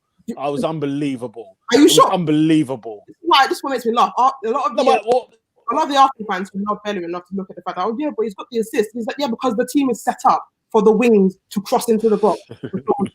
Of course he's going to get this. The man hasn't been athletically good since time ago. he's been finished physically for a minute and a half, and people are ignoring it because he gets one assist here. We got the goal against Chelsea. He's been finished for a minute. Athletically, you can't be like a fullback, and either you have to have a unique USP like Trent, or you need to be physically able to run up and down that wing, and he can't do it. The physicality needs to be high. Footy Agenda says, how can you be a professional athlete and a vegan? I don't necessarily think him being a vegan is the reason he's not good. I don't care. Chris Smalling is doing his thing. Yeah, where's the protein, fam? Give me the protein, bro.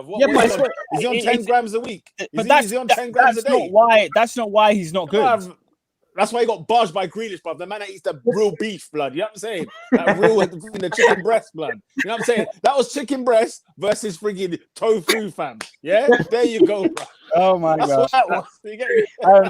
Marley Mo says Arteta has thrown out Guendouzi, the one player who doesn't hide. We haven't replaced Cazorla since he left, and I would take the Southampton manager to replace Arteta now. Yeah, I mean, the sad thing about that though, yeah, Ralph will have a horrible year and a half because he's got, first of all, his team is a shower of crap. Let's keep it what it is. But I don't want to see. He's already been having to deal with that at Southampton, and he's sort of molding it. Him coming here, bruv. Honestly, even if I was him, I wouldn't come. Yeah, bro. I'd say just keep your post over there. Do you know why he shouldn't come? Because a lot of Arsenal fans won't give him 6 months. They won't give him 6 months. No, but he's a good manager though. He's a good manager though. We would. They won't give him 6 months. We would. They won't give him 6 months. We The would. top podcast is very different. Open, or they were too pressed. And, we'll start losing, and they'll complain against it. There's no point. No, I mean, look, you know, when Emery came, we gave him a year, fam. We gave Emery a year. The man's trash. I gave him 0. Second in La Liga, by the way. James Brown said thoughts on Southampton this season. James, we'll get to Southampton a little bit later on, mate. Yeah. Bro. Oh, also, if Partey's actually injured for time, we're screwed, by the way, because we're already screwed. We were screwed with him. No, you're lying. Partey injured. You're lying. Yeah, that's why he was hooked. Anthony. Oh, yeah. Guys, season is done, bro. Well, That's why he came. oh, man. Hey, He made. he came off at half time. Happen, bro. Our season is done. Partey's out, yeah. Nah, you lot were getting slapped up before he came off, bruv. Let's not lie. Do you know what? Because he got injured. 1-0. When he came off, It should have been 2-0. They put the ball in the net twice already. What did I say earlier? We should have scored as well. So that's not the point. But what I'm saying is, Partey got injured at like the 10th minute, and you can tell. But the point is, even when he was injured, he was still doing better. Yeah. Lola, do you know what he did? I'm You done. said Parteta. That is funny. Parteta. I love it. And it needs to be fired, bro. Because then, Listen, on a real, yeah. But Partey was injured from early, but still sending the ball forward. What did we get from El Neni? The mad thing is, yesterday El Neni was giving us the sideways El Neni. I was like, where have you returned? Where is that Old Trafford performance? Who is this guy? Do you know what I'm saying? What about Xhaka now, Lola? What about Xhaka now? Just stay on the back. bro, I'm done. Like, you know what's Listen. gonna happen. You know what's gonna happen. They're gonna say 2 weeks. We don't see him too much, bro. Nah, I'm done. We're back. Ran through that one. Joe, David. I think he's gonna let the international break grow, and I think like 2 weeks later he'll be back. Thigh injury. I think he'll be okay. I'm not gonna lie. Don't turn it hamstring. Don't worry. Give it a couple weeks. Managing minutes, isn't it? By 5 by 4, he has to play like in every single game. Oh man, Parteta, I'll never forget that. I'll never ever forget that. That's a new one. That's Paella. All right, are we going on to the next thing, Oscar? Yeah. I think I've done all the comments now. So, all right, sick fam. Let's go over to Goodison Park. Where can we not? Wait. Pete. Can we, before we go to Goodison Park, can we fly to Istanbul first?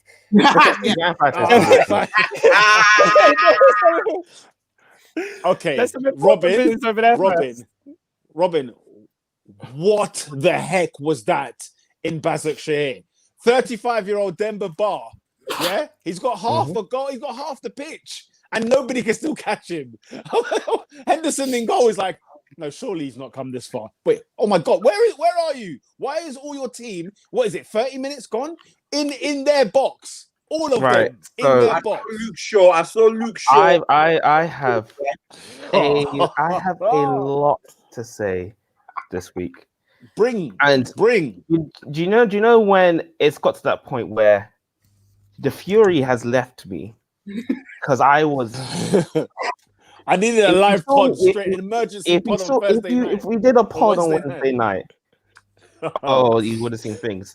Now, in football, in what we have, this thing that we love to watch and enjoy, there's a thing called defending.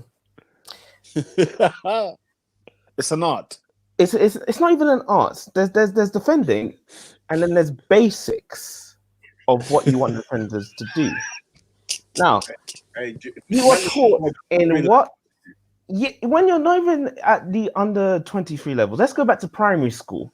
You are taught that if you need to defend the ball, you go and mark the guy that's trying to score the goal. Brooklyn, they'll do the offside trap, bro. They'll do the offside trap in their your own half. In your own half. They're not trying to hold the line. Man, they're trying to hold the line in their own half. I don't expect this from an under 23, an under 18, an under 15, an under 12. Fam. Maybe an under 8. Fam. Maybe. Oh, man. What we saw, even under 8s. I said maybe. What we saw on Wednesday night was a complete and utter failure of football. Football failed that day. How can you tell me that my centre back and my right back are all in the corner trying to say that there's a free kick going on, and you have left a 35-year-old Demba Ba against Dean Henderson and Matic running, and that's not even it. Oh, it's frozen. There was another goal in which my centre backs and my right backs were in the corner of our own half, while Dean Henderson was by his own. From that and now, I was like, at that point, I switched off the game. I said, I am not watching this crap. I am not used to support this. This is unfair. We've had an election. We've had good news. There has been good news this week, and I'm still pissed. All right. Now, that is all I'm going to say on that. Every team, all 4 of the defenders. You know, we've got 5 subs. 4 of them should have been used. Yeah. 4 of them should have been used at that Oh time. my God. Axel Tuanzebe, you are lucky because I thought he wasn't the main culprit. He was the right back of that game. Well, he's playing right back at the time. It was unfair for him to catch up. Harold Maguire, the most expensive defender in English football history. and the captain. Of Manchester United Football Club, even if that's your real name. All right? I do not expect you to do this stupidity. You are a very stupid player, but I don't expect you to do this. Any of you can go. My mum can do that. My mum can stand next to a person and talk to them and still kick a ball. Even if you can't do that. I am telling you that. Now, because of what happened on that, we'll go on to everything, because that's what I have to say. The more I think about that, the more angry I get. I'm trying to calm down. I got a long way to So on to the Everton game. Robin. I'm not Somebody was on for a bet. Someone was on for a bet. That is what I call match fixing. No way did they defend like that on a profession thing and say, we got the line. Offside line in their own half? Someone's on for a bet. A brown paper bag. Oh, it's in Turkey, is it? A brown paper bag was passed. And then UEFA night as well. It's not like it was even like on the line. It was fully like 10 yards in. Yeah. He had space to run in before he was offside. 30 foot. Honestly. You were watching him and he was like slowly creeping back. I was like, so is no one gonna No one's gonna and you just slowly moving, and then the ball came over, he just ran. I'm like, wow. A 35-year-old haggard Demba Ba. It reminded me of when Gerrard slipped. I've got horrible Demba Ba? flashbacks. Was it not Demba Ba that ran Horrible down the field flashbacks. at Anfield? Holy smoke! I can't- was seeing it part 2. I couldn't believe it. I could not believe it. He's 35. How can nobody still catch Like him? 7 years after. How can nobody catch I him? wish. the guy that was chasing him. genuinely wish I was allowed into the changing room at half time, because you know when Fergie kicked boots at people's faces, I would have done a lot more. Who said something? I'm Somebody said. talking- I don't know who I'm it was on talking. commentary. Oh, did somebody on commentary say something? Rio. What did he say?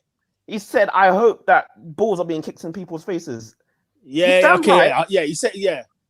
You damn right. I'm talking. You know when Rikishi ran over Stone Cold? I was that close. I was that close. I remember the guy my God. was literally saying, he can't be on side. He's on side. And then you hear the comment, it was like, is he on side? He can't be on side. How has he got there?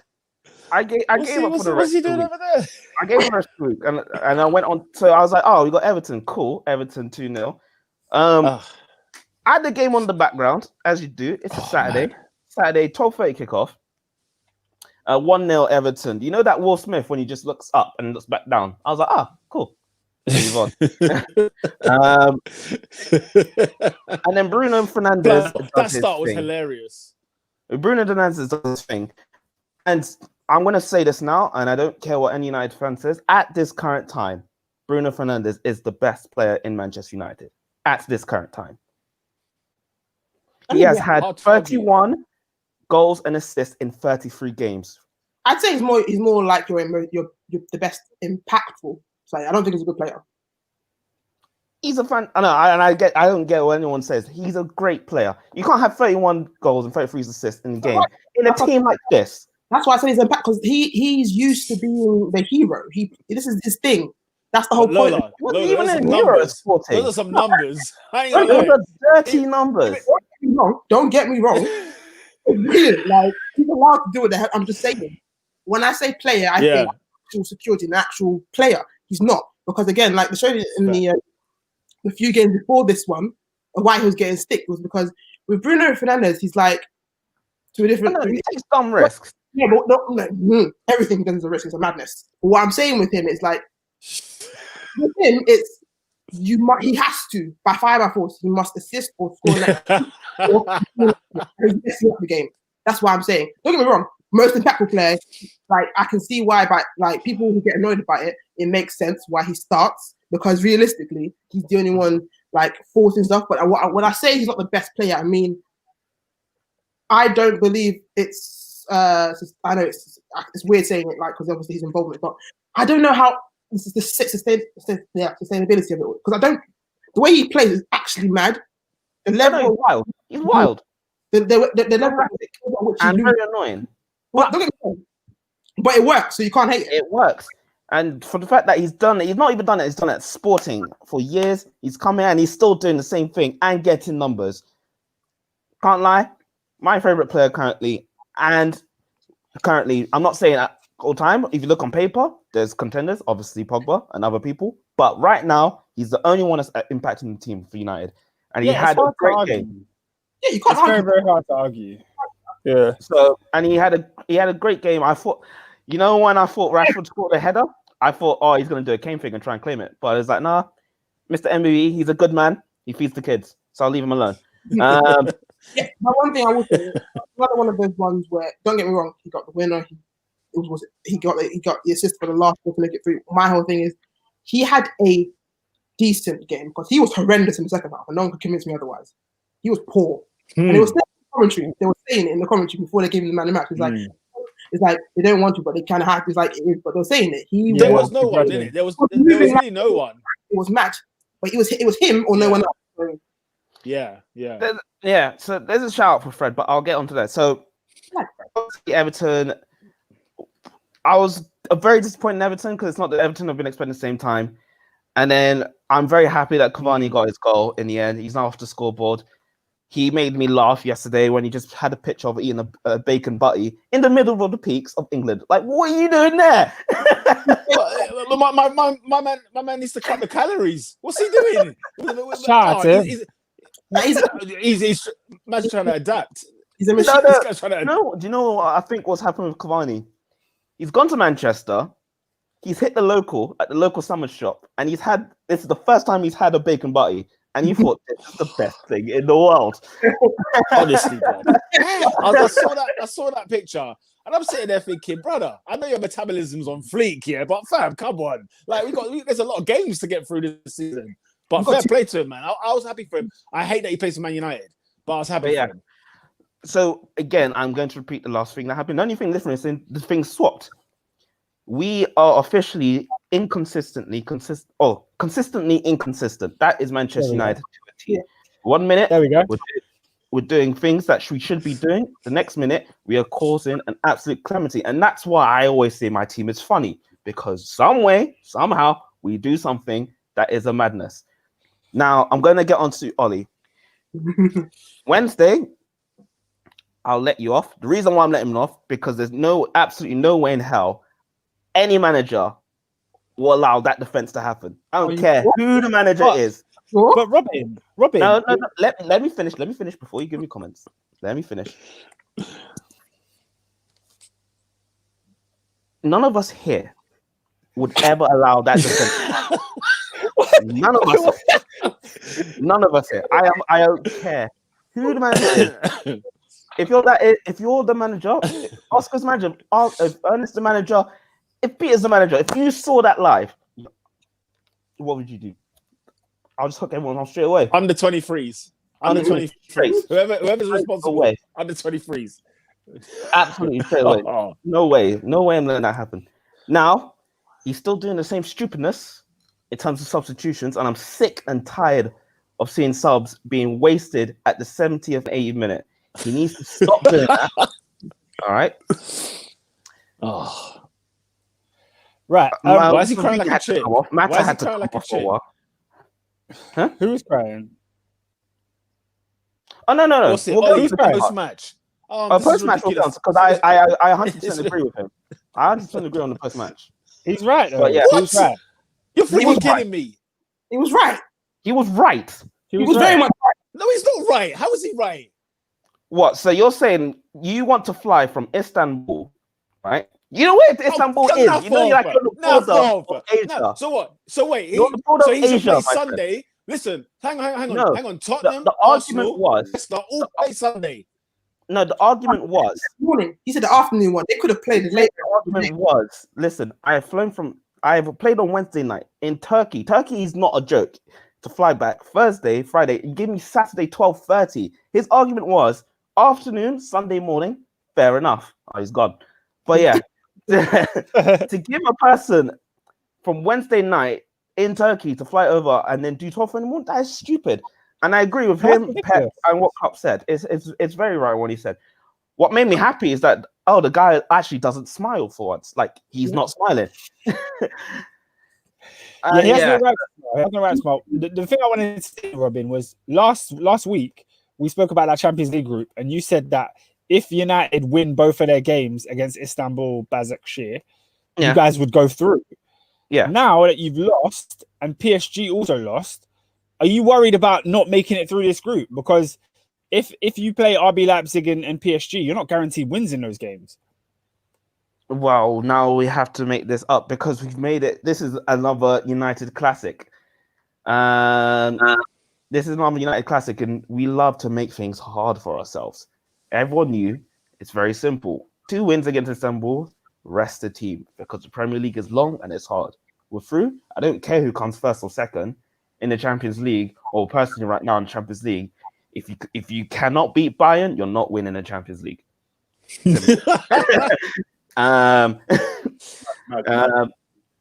So I don't really care if we come first or second, but I just wanted to get out of the group 1, 2, or 4 because I'm not here in Europa League. Just get out of the group, rest the players. Now we've made this hard on ourselves because, like you said, yes, we beat RB Leipzig 5-0, and that was a great feeling. But it's not going to be a guarantee we're going to do that again. PSG is another tipsy-turvy team. 1 minute they're on fire, the next minute they're doing stupidness. But you expect them to win more than you expect United to win. So we've just made this harder for ourselves. Yeah, because you had the group in the palm of your hands, man. You won your first 2 games, the toughest games, and we all thought like, rah, Ollie's done it. But it's not done yet. That group is open, bro. But yeah, so that's my qualms on Ollie. He's still doing stupidness. I'm very much sick of him. But at the same time, I agree with what he said. You can't be doing 7 p.m., 8 p.m., or what time it is in Turkey. What? 9 p.m. Fly on Thursday to get back to England. Friday and then 12:30 kickoff. Where's the recovery time, man? And that's why I also agree with Klopp and Pep. There's no recovery time. And now you want my players to go onto an international break. Even there's a friendly. Why the heck there's a friendly? I don't even know. Before the Nations League. Yes, England have all the Europe have got a friendly. So the more people injured. Luke Shaw's injured. Alex Telles has just got back, but he's just got back coronavirus. He's off to Brazil. Don't know why. We need to do a Serie A thing, fam, and just tell the national team's blood. You're not. No one's going, bruv. Like Serie A teams have got bare man that just said no. With Mason Greenwood, he said Greenwood's not going because he's been sick and all that stuff, and Southgate wanted to take him. He said, "Nah, he has to stay." But I wish he did that with all the players. Hold that friendly. Like, the managers need to do lie to say that all the players have got corona, then they can't go anywhere. Yo, they've been like, just do a Fergie. Just lie. Just do a Fergie. Bruv, Giggs played like 40 games for Wales in his whole career. Just do a Fergie. Just never send them anywhere. That's you just think true. Bloody That's hell. just not true. That's just a lie. The Arsenal. How many appearances did he have? Don't you have a private jet? No, I mean, everyone has a private jet, but you can't fly all the time. Yeah, I know that. There's different rules of where you fly and where you can land. Yeah, if anyone knows about flight paths, it's Robin, so don't even try that one. So I ain't even challenging. You know that once. I just had to hold that, bro. Pretty Agenda said both Mata and Matic left Chelsea for United in 2014 because they were declining physically. It's 2020 and both are 32 years old. How are they starting for United? Hashtag Ollie in, hashtag Agent Ed Woodward. What is the saying, by the way, is that Chelsea are evil and Man United and Arsenal are idiots. Chelsea are scumbags, bruv, just for that. Adrian, you were nodding your head. Tell us. It's called business, guys. It's business and stupidity. That's what it is. Adrian, you were nodding your head. You seem like you were in agreement with that comment. Is that just a little check to that, and that's it? No, I think that guy sort of hit the nail on the head really with regards to rejuvenating your squad, and ultimately you see what happens when you essentially take other teams' rubbish and you don't necessarily replace it in your own squad. So it's a good point. Yeah, ridiculous. I will say on Everton are stupid, by the way, because I feel like Man United are very obvious. Hold on, sorry to interrupt. Speaking of Everton, I like to make it's not a full apology, a half apology. Go on. Oh, go on. Because I now know how Adrian feels about Jordan Pickford. Yeah, you saw it. Do you know? Here he comes. Here he comes. Oh, no. There's difference. I'm not saying Harry Maguire is dead. But I'm saying Harry Maguire deserves a penalty. Let's not go down this road. I don't agree with that, by the way. Pickford's crap, but they showed it. I think it was much safe. Maguire pushed him first. That's why they didn't give it. And he found it. I understand why they give it, but you don't kick a man like that, like you're in a WWE, like he's giving him a Stone Cold Stunner. I mean,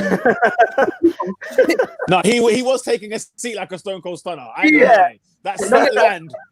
It was a Hogan leg press. It was a Hogan leg press.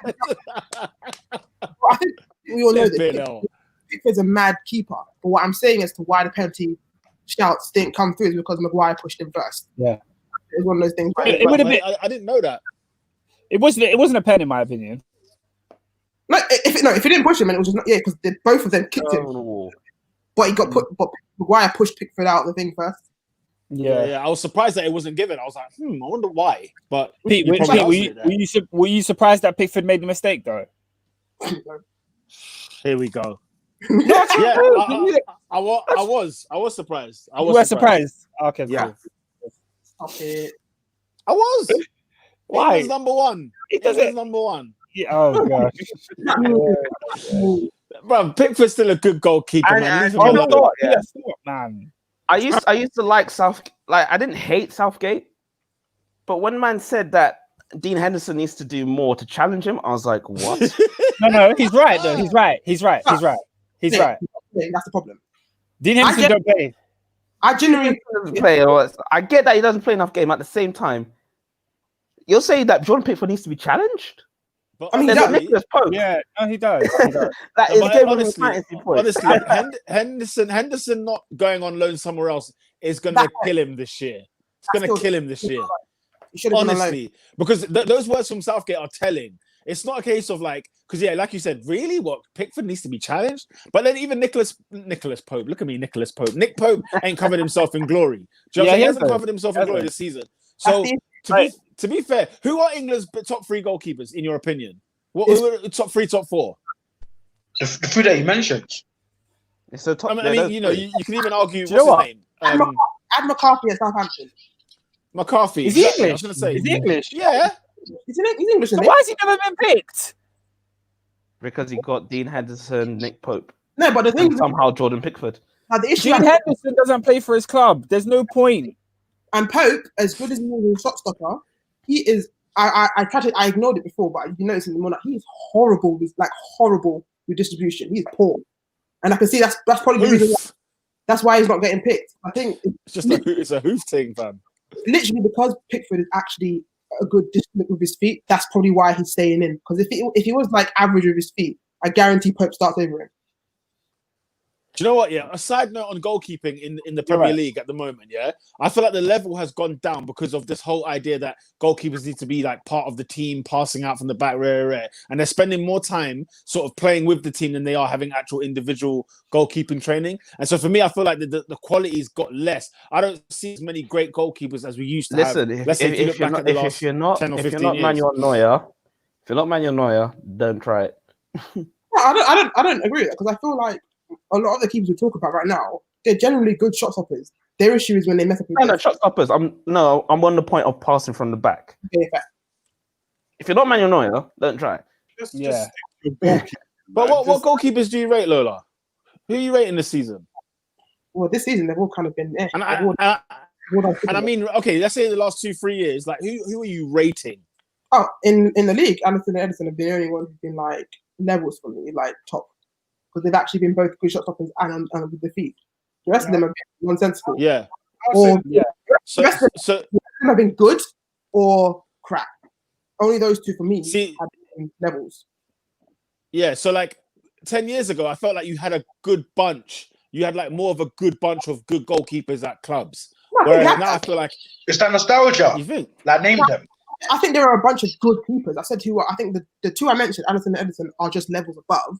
But I think there's a bunch of good keepers in the league. And then there were like 1, 2, 3. Yeah, I agree. That's interesting. I don't think it's nostalgia, Adrian. No chance. Like, for me, it's not like, oh, I miss them, or I don't have any affiliation. I just feel like there was a lot more competition from like, even, like when Stoke were in the league, you still had Begovic, good goalkeeper. They had Tom Sorensen as a backup That's the keeper, thing. good goalkeeper. But You had compare players, Begovic to like a Leno. No, but you're comparing, let's say, for example, what's Stoke now in the Premier League? Let's say that's what I mean. If you Burnley. compare, Okay, like West Ham. Okay, West Ham. It's like Nick Pope. Begovic, Fabianski. It's like Nick Pope or Begovic. Yeah, Nick Pope or Begovic. There's the equivalent. I don't know, man. I feel like Begovic was better.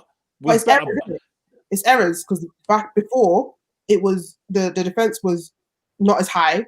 They weren't needed, so it's defense. So the keepers weren't needed to use their feet because they didn't have to go kick the ball further or pass or whatever. It was all structured. So even defenders, then you'd say the game has just changed, so the requirements of keepers have just increased. It's just happened. Yeah, so even defending, I feel like has also gone down in terms of levels because they're required to do a specific style of football that we're used to now. And if they fit little, then they look exceptional.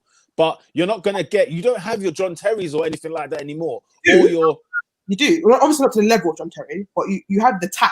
It's just that their type won't fit in well in modern day football because they have to be high. Hence why Maguire will look great when, like against Everton, when he's getting time to head the ball out and he's closer, he's not as high up in the line. So Maguire's good at.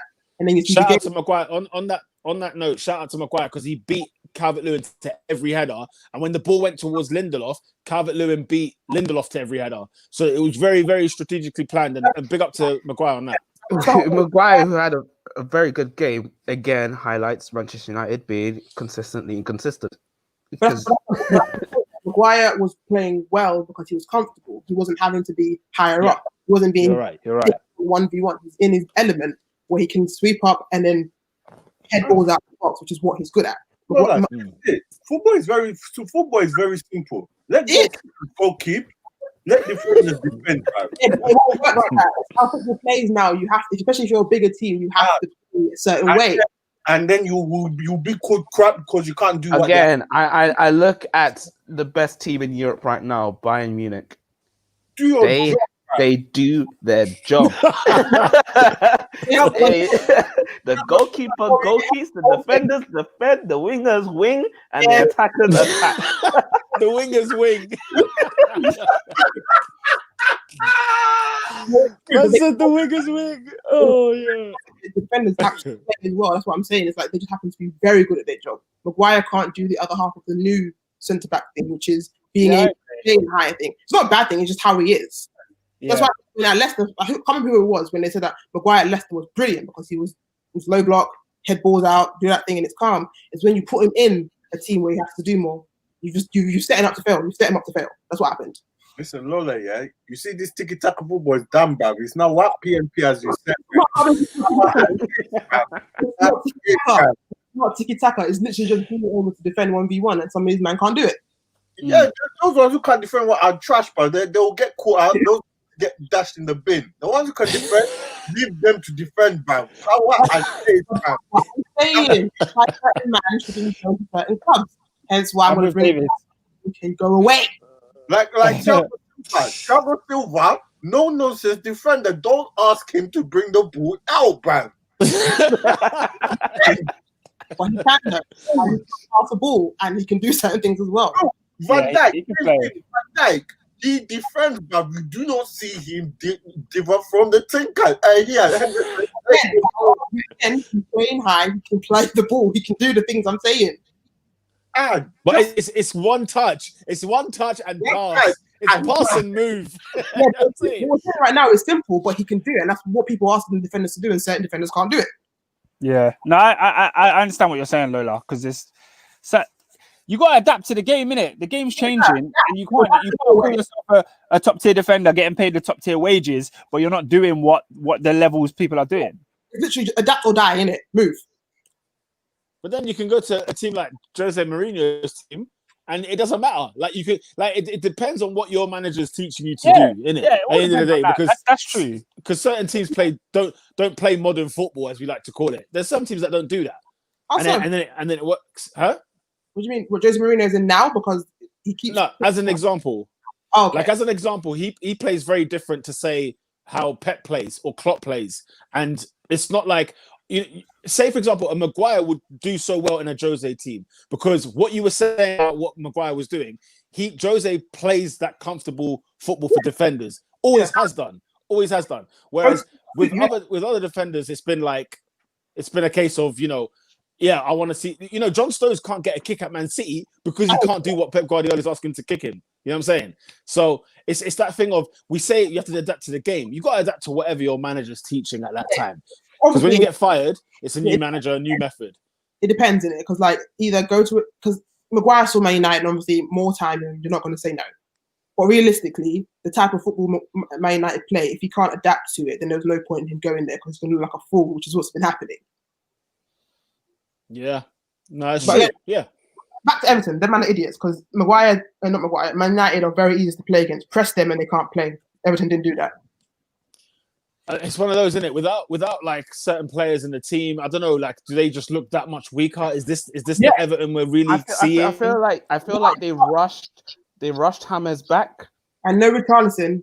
Yeah, Richarlison is the big miss, I think. Richarlison absolutely is one of the impetus of that attack because he removes defenders. He runs in behind. The other ones don't do that. You got Sigurdsson doing what? Yeah. And no Andre Gomez as well. Either, innit? Yeah, so it's like they're missing band, and that's what happens. That's why I said with Everton, they're a couple of injuries away from being back to normal. Yeah, no Gomez as well, isn't it? So yeah, it did impact them a lot. It was weird because even the defeat to Southampton, it was like they were comprehensively beaten, and it was just like, I started looking at Everton a little bit like, Carlo, what you got under the bag, man? What you got for us? This is where I still think they can challenge for top 4. No, they can if they get everyone back. But this is fit. my point that I made before the pod. This league is so weird. So, for example, and I'm not saying this and I'm not believing this before what I say. Manchester United, with a game of hand, are 8 points off the top. We win, we go 5 points behind, or stuff like that. In some way, if the league carries on like this, imagine with all the stupidness that's happened, You go up and down. United could be back in the race. I don't expect it to happen because it's Manchester United. No, I can see it happening. But it's like this league is that mad that anyone could go for the top currently. That's what I'm not getting too excited about who's at top right now because we're only 8 games in. But the way the things are going and the injuries that are happening, I don't know who's gonna be where. It'll be much more clear around about February time. It takes a few runs. If you're the team who gets a run of games in and gets a nice buffer, it's good for you. So like when I said I live Everton, couple injuries and they're looking a bit more back to normal.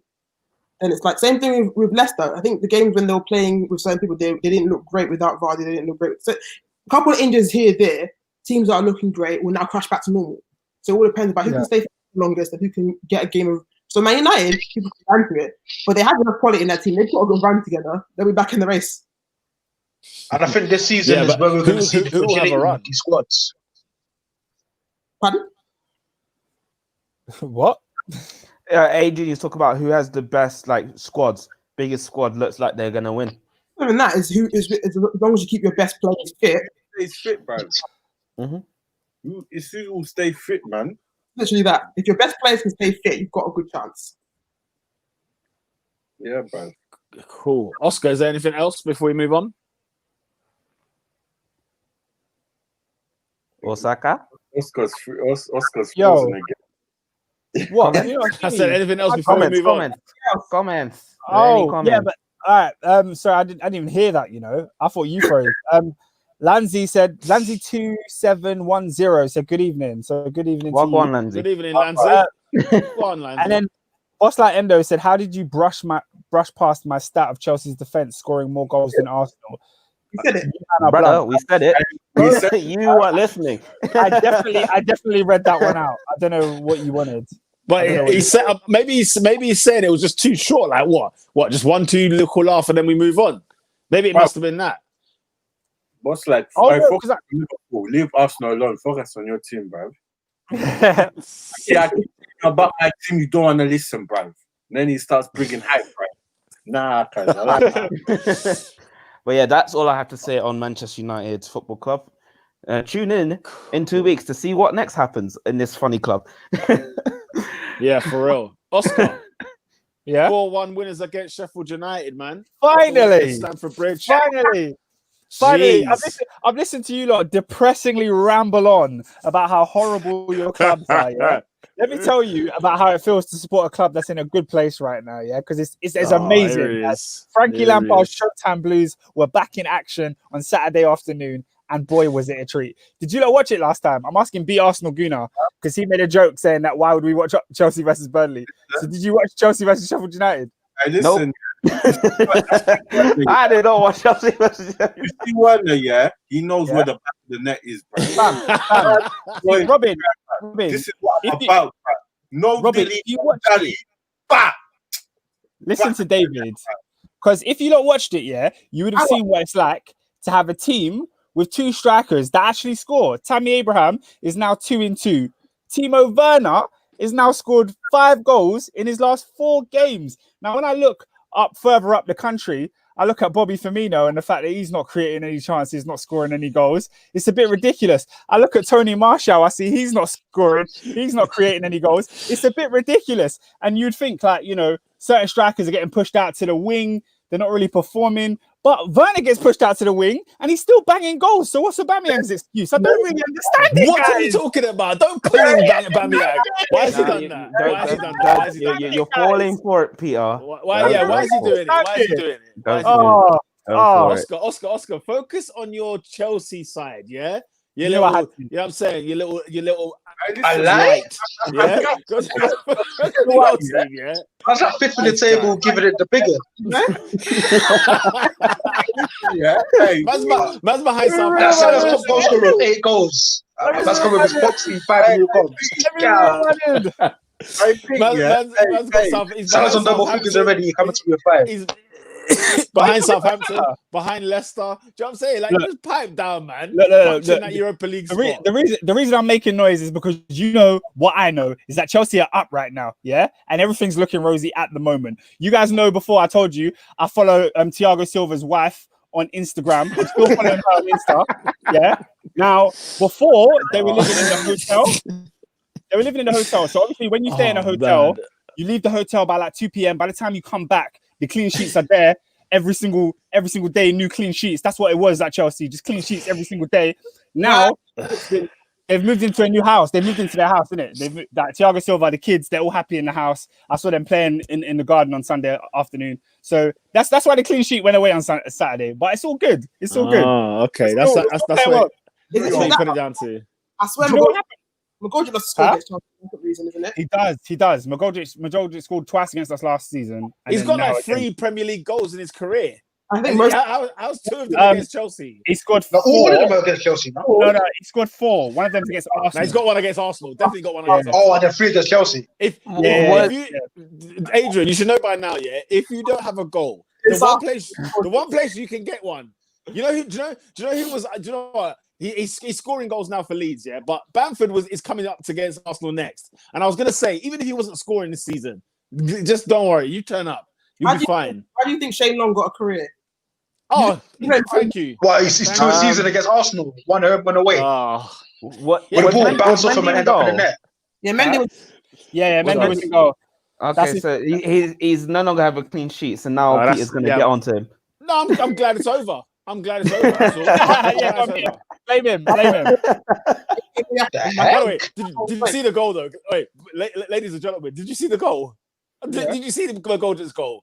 Yeah, it's like a freaking pinball machine. I don't know what kind of defending was going on there. I mean, it was a well worked free kick, but my happiness is that I think every Chelsea fan, when we saw that goal go in, we were like, "Raw, what kind of game is this going to be? Are we going back to the Southamptons and the West Brom?" But the way the team responded to that goal going in was just calm. Like everyone was just calm. No one panicked. No one did anything stupid. We just played our football, and soon enough, the magic of Hakim Ziyech was on show, and he was just like running the show, literally.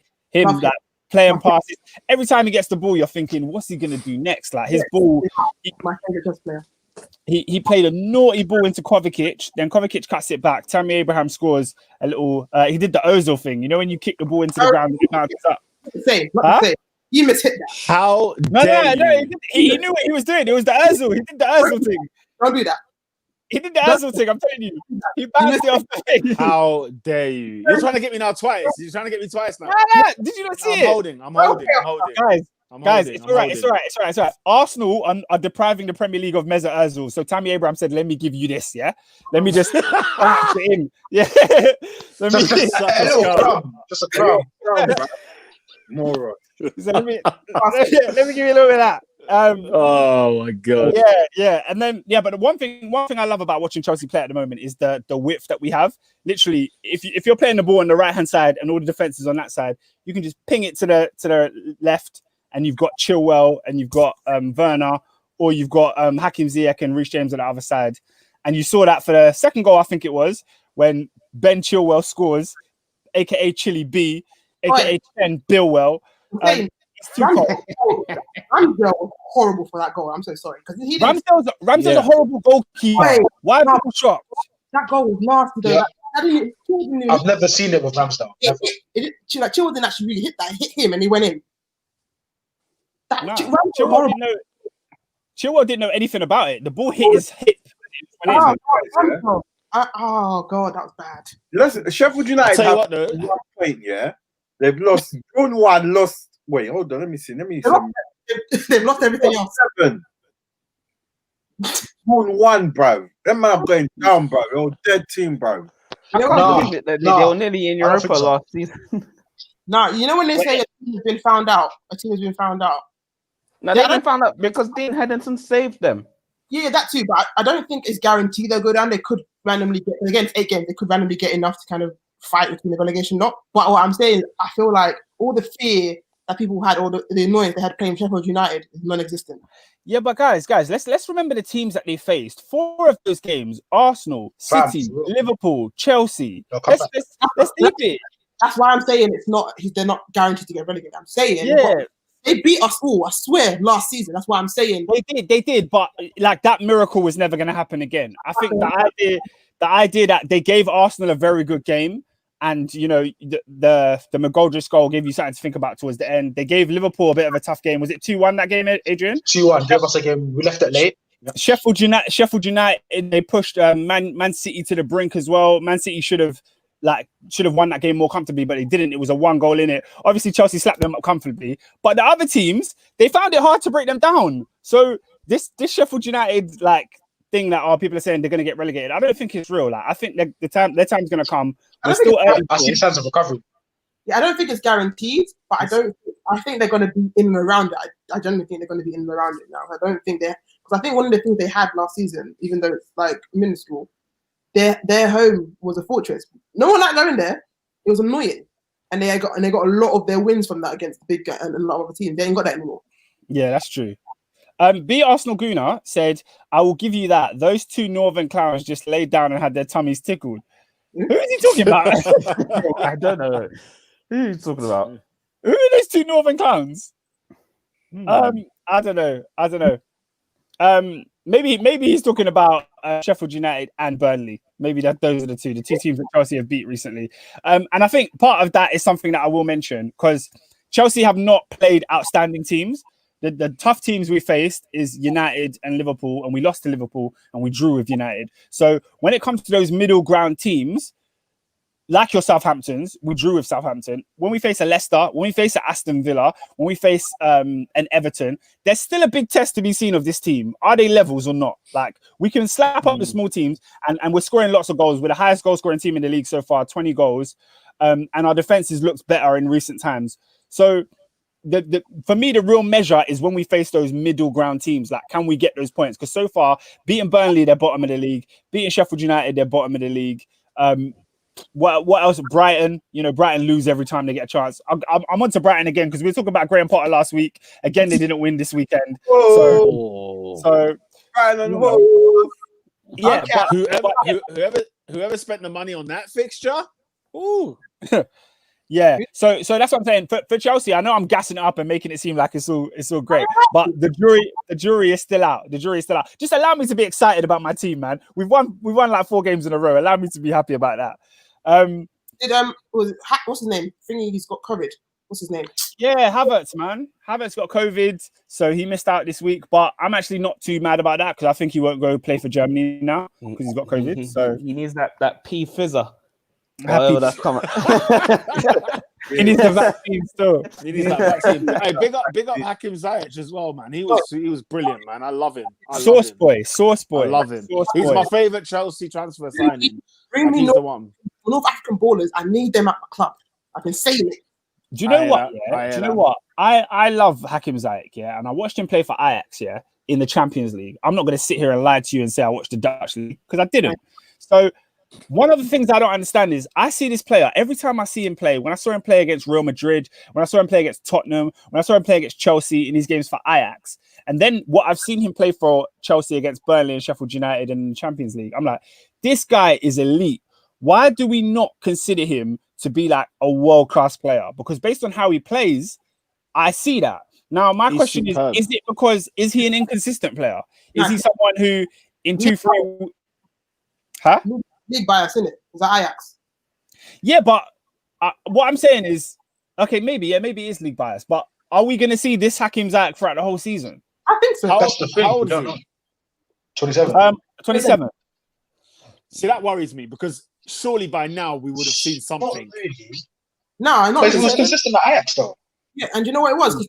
I remember this vividly because I was pissed off when it was Chelsea because I remember this vividly and I'm gassed because he was.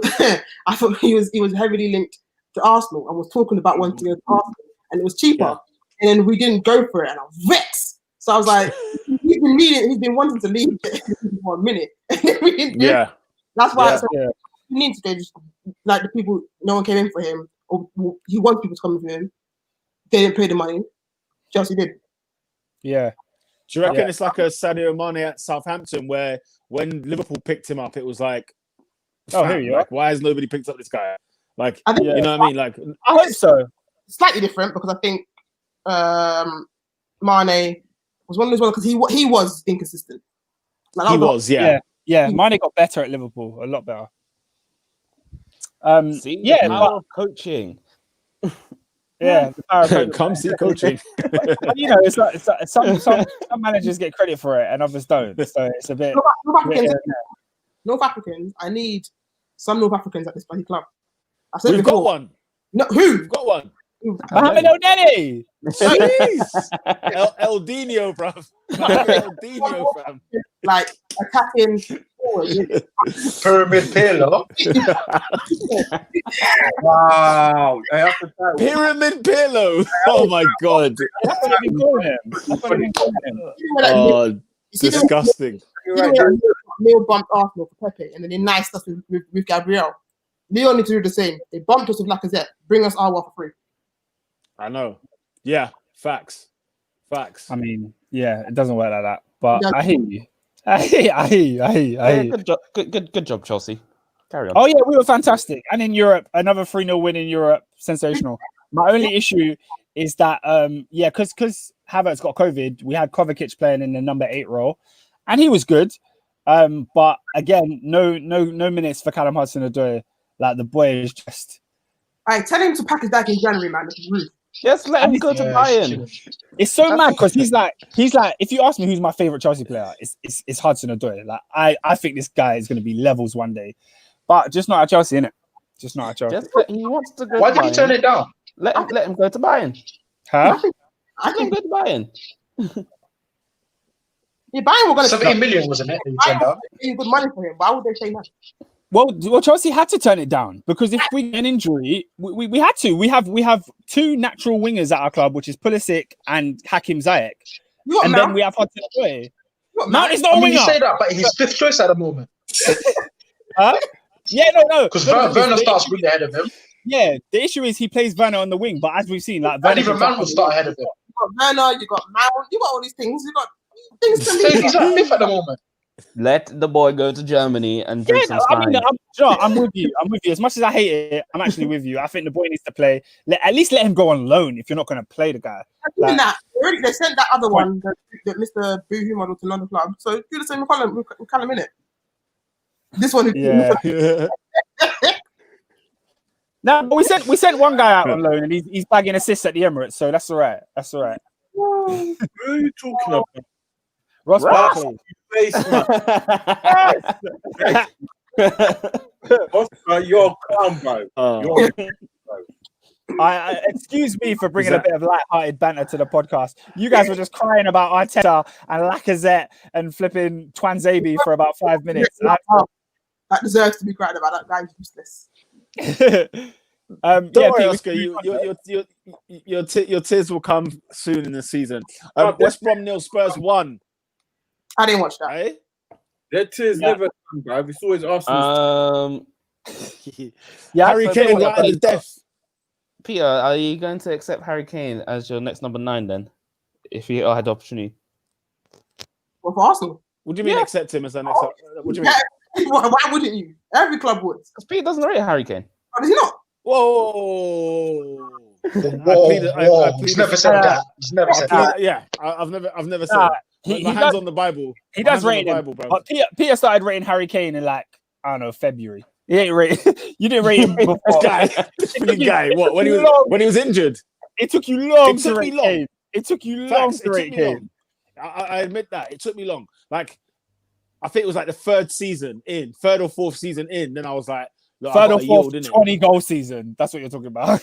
Yeah. Then I had to yield. I had to say, you know what? It is what it is. He does the business. He does the business. Yeah, I'll take Harry Kane, of course. He's one of our own. Don't forget, he came from A-End. Came from A-End, mate. He's not one of those. I feel like anyone who'd say they wouldn't take Harry Kane as the number 9 is a liar. Yeah, of course, man. Yeah, of course.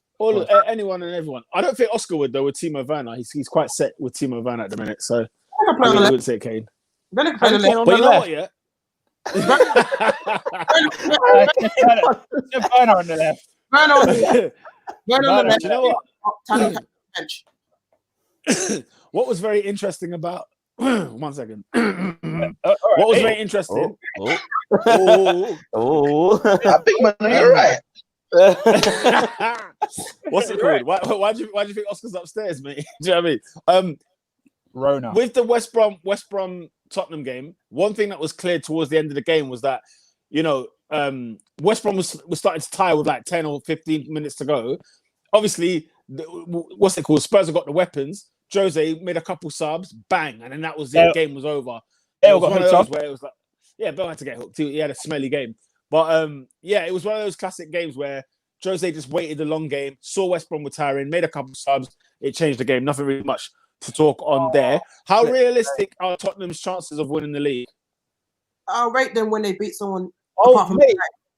They have no chance of winning the league. They're fighting for top 4. What are we talking about? Do you know what it is? Spurs are the same thing as in this particular run. The same thing as Chelsea. Bar United. No. I'm not saying. Get what I'm saying. Bar United. Who have they actually played? Like you have to look at that. So I'm thinking, let me see them actually play good teams. Then it'll be more serious.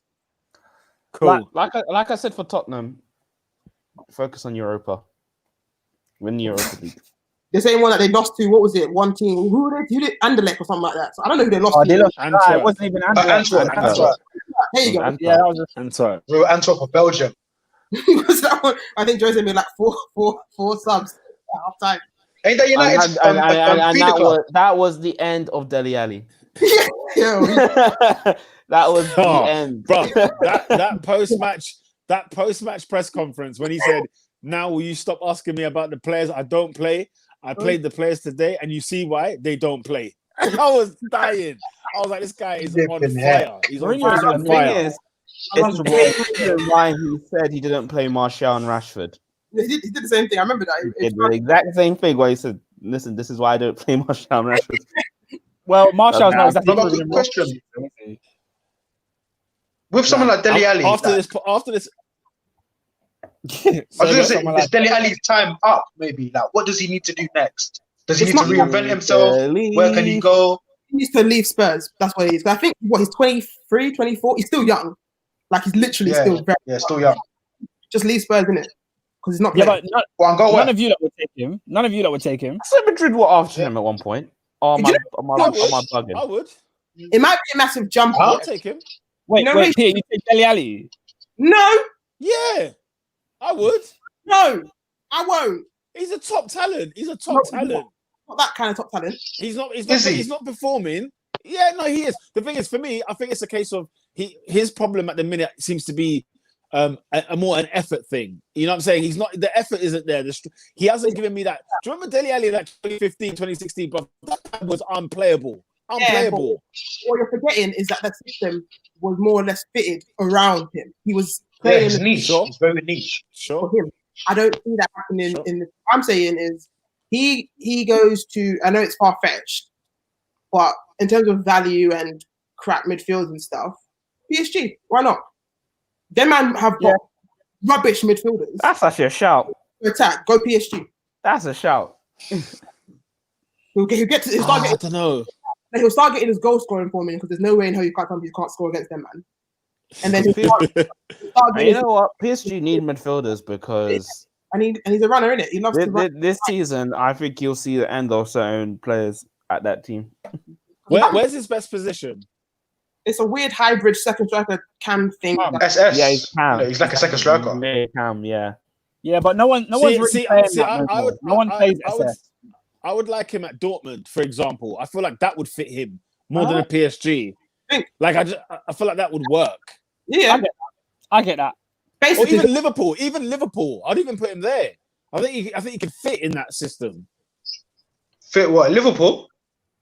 Yeah, in the middle three. I think he could fit in there. I don't think but he's not central midfielder. He literally can only play second striker. He's not secure enough. If you watch him play centre mid, he's not good. He can't do nothing for Liverpool. Okay. He's not explosive enough to play on the wing, and he's not a good enough striker to play out front. So realistically, he can only play 10. If you play for Liverpool, he'd probably get something like 0 goals, 0 chances created in his first 5 games of the season. That wouldn't be good enough. Go Bundesliga, go Liga, he'll be fine. Am I genuinely bugging, or did Madrid want him in the transfer window? Yeah, I heard that. It was a loan deal. They wanted him on loan, like it was a speculation thing. But we know how transfer windows go. Like people's agents be putting out rumors. We don't really know how serious that is. I wanted to ask you, man. Harry Kane, that was his 150th Premier League goal. He's now in the top 10. Yep. He's in some great company. You know, he leveled with Michael Owen in that.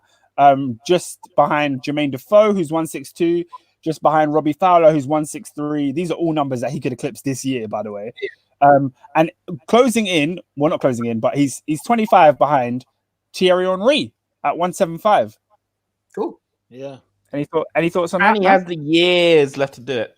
I don't think he'll ever break. I don't think anyone's going to break what's his face's record. But Shearer. No. But I think Shearer. I think if he stays at in the Prem, which I don't know, I think personally, if he doesn't win anything, he'd be dumb to do. I think he definitely goes, but I think he's where's Aguero? Is Aguero 4th, 3rd? Where's he at? Aguero is 4th with 180. You go about that. Do you know Harry Kane's next move should be he should replace Robert Lewandowski at Bayern? They're going for Haaland, aren't they? Though you don't think they're going to go straight for Haaland? Yeah. I don't think they're signing an English next boy. door. I just don't see it. Yeah. I think Kane's official next move should be. They'll love Bayern. Kane's next move will be wherever Pochettino lands his next job. Kane at Man United. Come on, Kane at Man United. I don't think he'll be at Man United. Kane at Man United is the only thing that makes sense in his career. Like, or Man City. No, because him moving from Tottenham to Man City won't make sense for him. No, but like when Pep's not there, I don't think it'll be like this year, but it'll be like when Pep's not there. Yeah, but even then, without Pep, it doesn't make any sense either. Because like, look at the legacy of the club. Like, he's a Tottenham legend, and he's going to go somewhere where he wants to win. Are City guaranteed to win? Yes. Well, why did you say Man United then? They're not guaranteed than United. No, but Man United are an illustrious club. Like, they're an illustrious name, but they're not guaranteed to win anything over City. Definitely not. They're not. Well, yeah, today you'd go City, no? No, I wasn't even. If you want to win, I wasn't even laughing at you. I was laughing at Boss like Endo. He just said, "I can't stand Robin as well." and Oscar. Only Peter and Adrian are safe. Any of you can get it. For what? Yeah, you're just saying that Peter for being he's a real one. For being a real recognised real. I don't know what this guy's about. Look at this guy. This is a real guy. Listen, Adrian, would you take Kane at Liverpool then? Would you think that could fit? Bro, I can't cap. Of course I will. Because he does the supposed playmaking that Firmino was meant to do, and then he's a link man on top of that. Why wouldn't I? Basically, Kane goes anywhere and he starts in it, so he's calm. He can pick. Depends on where he wants to go to win trophies. Because he hasn't won anything, then he'll pick one of the elite ones. If I'm him, I'd want to go Liverpool. Okay. Can you guys a quick guess? Can you guys guess the 2 Premier League players that make both the top 5 goal scorers of all time and the top 5 assist makers of all time? Wayne Rooney. What, in the Prem? In the Premier League, in Premier League history. So I don't know why Wayne Rooney comes to mind, but Wayne Rooney is one of them. Wayne Rooney has 208 Premier League goals, which is astonishing. He's number 2 in that list, and he has 103 assists, and he's number 3 in that list. Who else is in the top for both categories? Ryan Giggs. It is not Ryan Giggs. Do you think Ryan Giggs is top 5 goal scorers in the league? I'd say no. Well, Andy Ryan Giggs is in the top. Ryan Giggs is the highest assist maker. Ryan Giggs had 162 assists, but he's not in the top 5 goal scorers. It's Andy Cole. Did he get 100? It's not. Wow. It's not Andy Cole. Andy Cole got 73 assists. He's number 12, and he's in the top 5 goal scorers with 187 goals. He's number 3 behind Wayne. Hang on. Oh, it's got to be Lampard. for Oscar It's to ask Frank that. Lampard. Come on, guys. How did we not go there? It's got to be Lampard. Come Oscar to on. ask such a question. We've got You think Oscar will ask you a genuine trivia question? What's the push of Chelsea Of course, propaganda? yeah, exactly. Bro. Always When it's Chelsea such a ridiculous propaganda. question. Always Chelsea propaganda. Shout out to B Arsenal Gooner. He knew Lampard. These guys are just commenting on our personality, by the way. B Arsenal Gooner says, personally, I think Lola looks nice. Oh, Jeez! Hey, what? You got to draw the leg. You get me? Hey, what? Hey. What's that? Endo said, I like The goon Lola. is hard, She's bro. calm, but she's not a regular on the show, hence why I didn't mention her, which is fair. So Lola's a good addition. It's just whenever I made a comment, Oscar and Robin try to buzz on man like I'm some idiot. I don't buzz anything. If people say something, if it needs to be mentioned, it gets mentioned. Like on that Henny, bro. You're pressing around high up the pitch. It is what it Oscar, is. let me go through these games very quickly. Leicester beating Wolves. What's with all the penalties, ladies and gentlemen? Vardy scores one, misses one. What is it? -2 on fantasy, but then he gained 4. So he got like 4. That game should have been a draw, by the way. Yeah, it should have been a Do you know draw. what I don't like about Wolves? It Yeah, should have been a draw. Do you know what I don't like about Wolves? Every game I've watched them this season, second half merchants. They turn for the second half. Not even this season. It's been the entire time they've been there. They'll be flat Flipping heck. prior to the game, and then the last 10 to 20 minutes is when they want to be playing properly.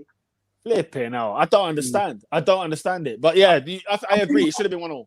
I love watching Traore though. Does that coincide with Adama comes on? Guys, Does that coincide with when Adama Traore comes into the pitch? I've never seen anything like this guy. Madness. He just comes in and he's just like, you can't touch me. I'm just going past doing it. No, guys. You know, like when you're true. watching a scripted television show, yeah, and you can tell that the writers have put out like a story arc that we're supposed to follow. Why is it every single Wolves match? Yeah, it feels like 60 minutes. Adama gets stripped off. The commentator starts talking about him. Then they don't even bring him on straight away. They let you wait for it to come. So they start greasing his arms. They start the cameras are on him. The commentators are talking about him before they introduce him into the game. It's like it's scripted, literally.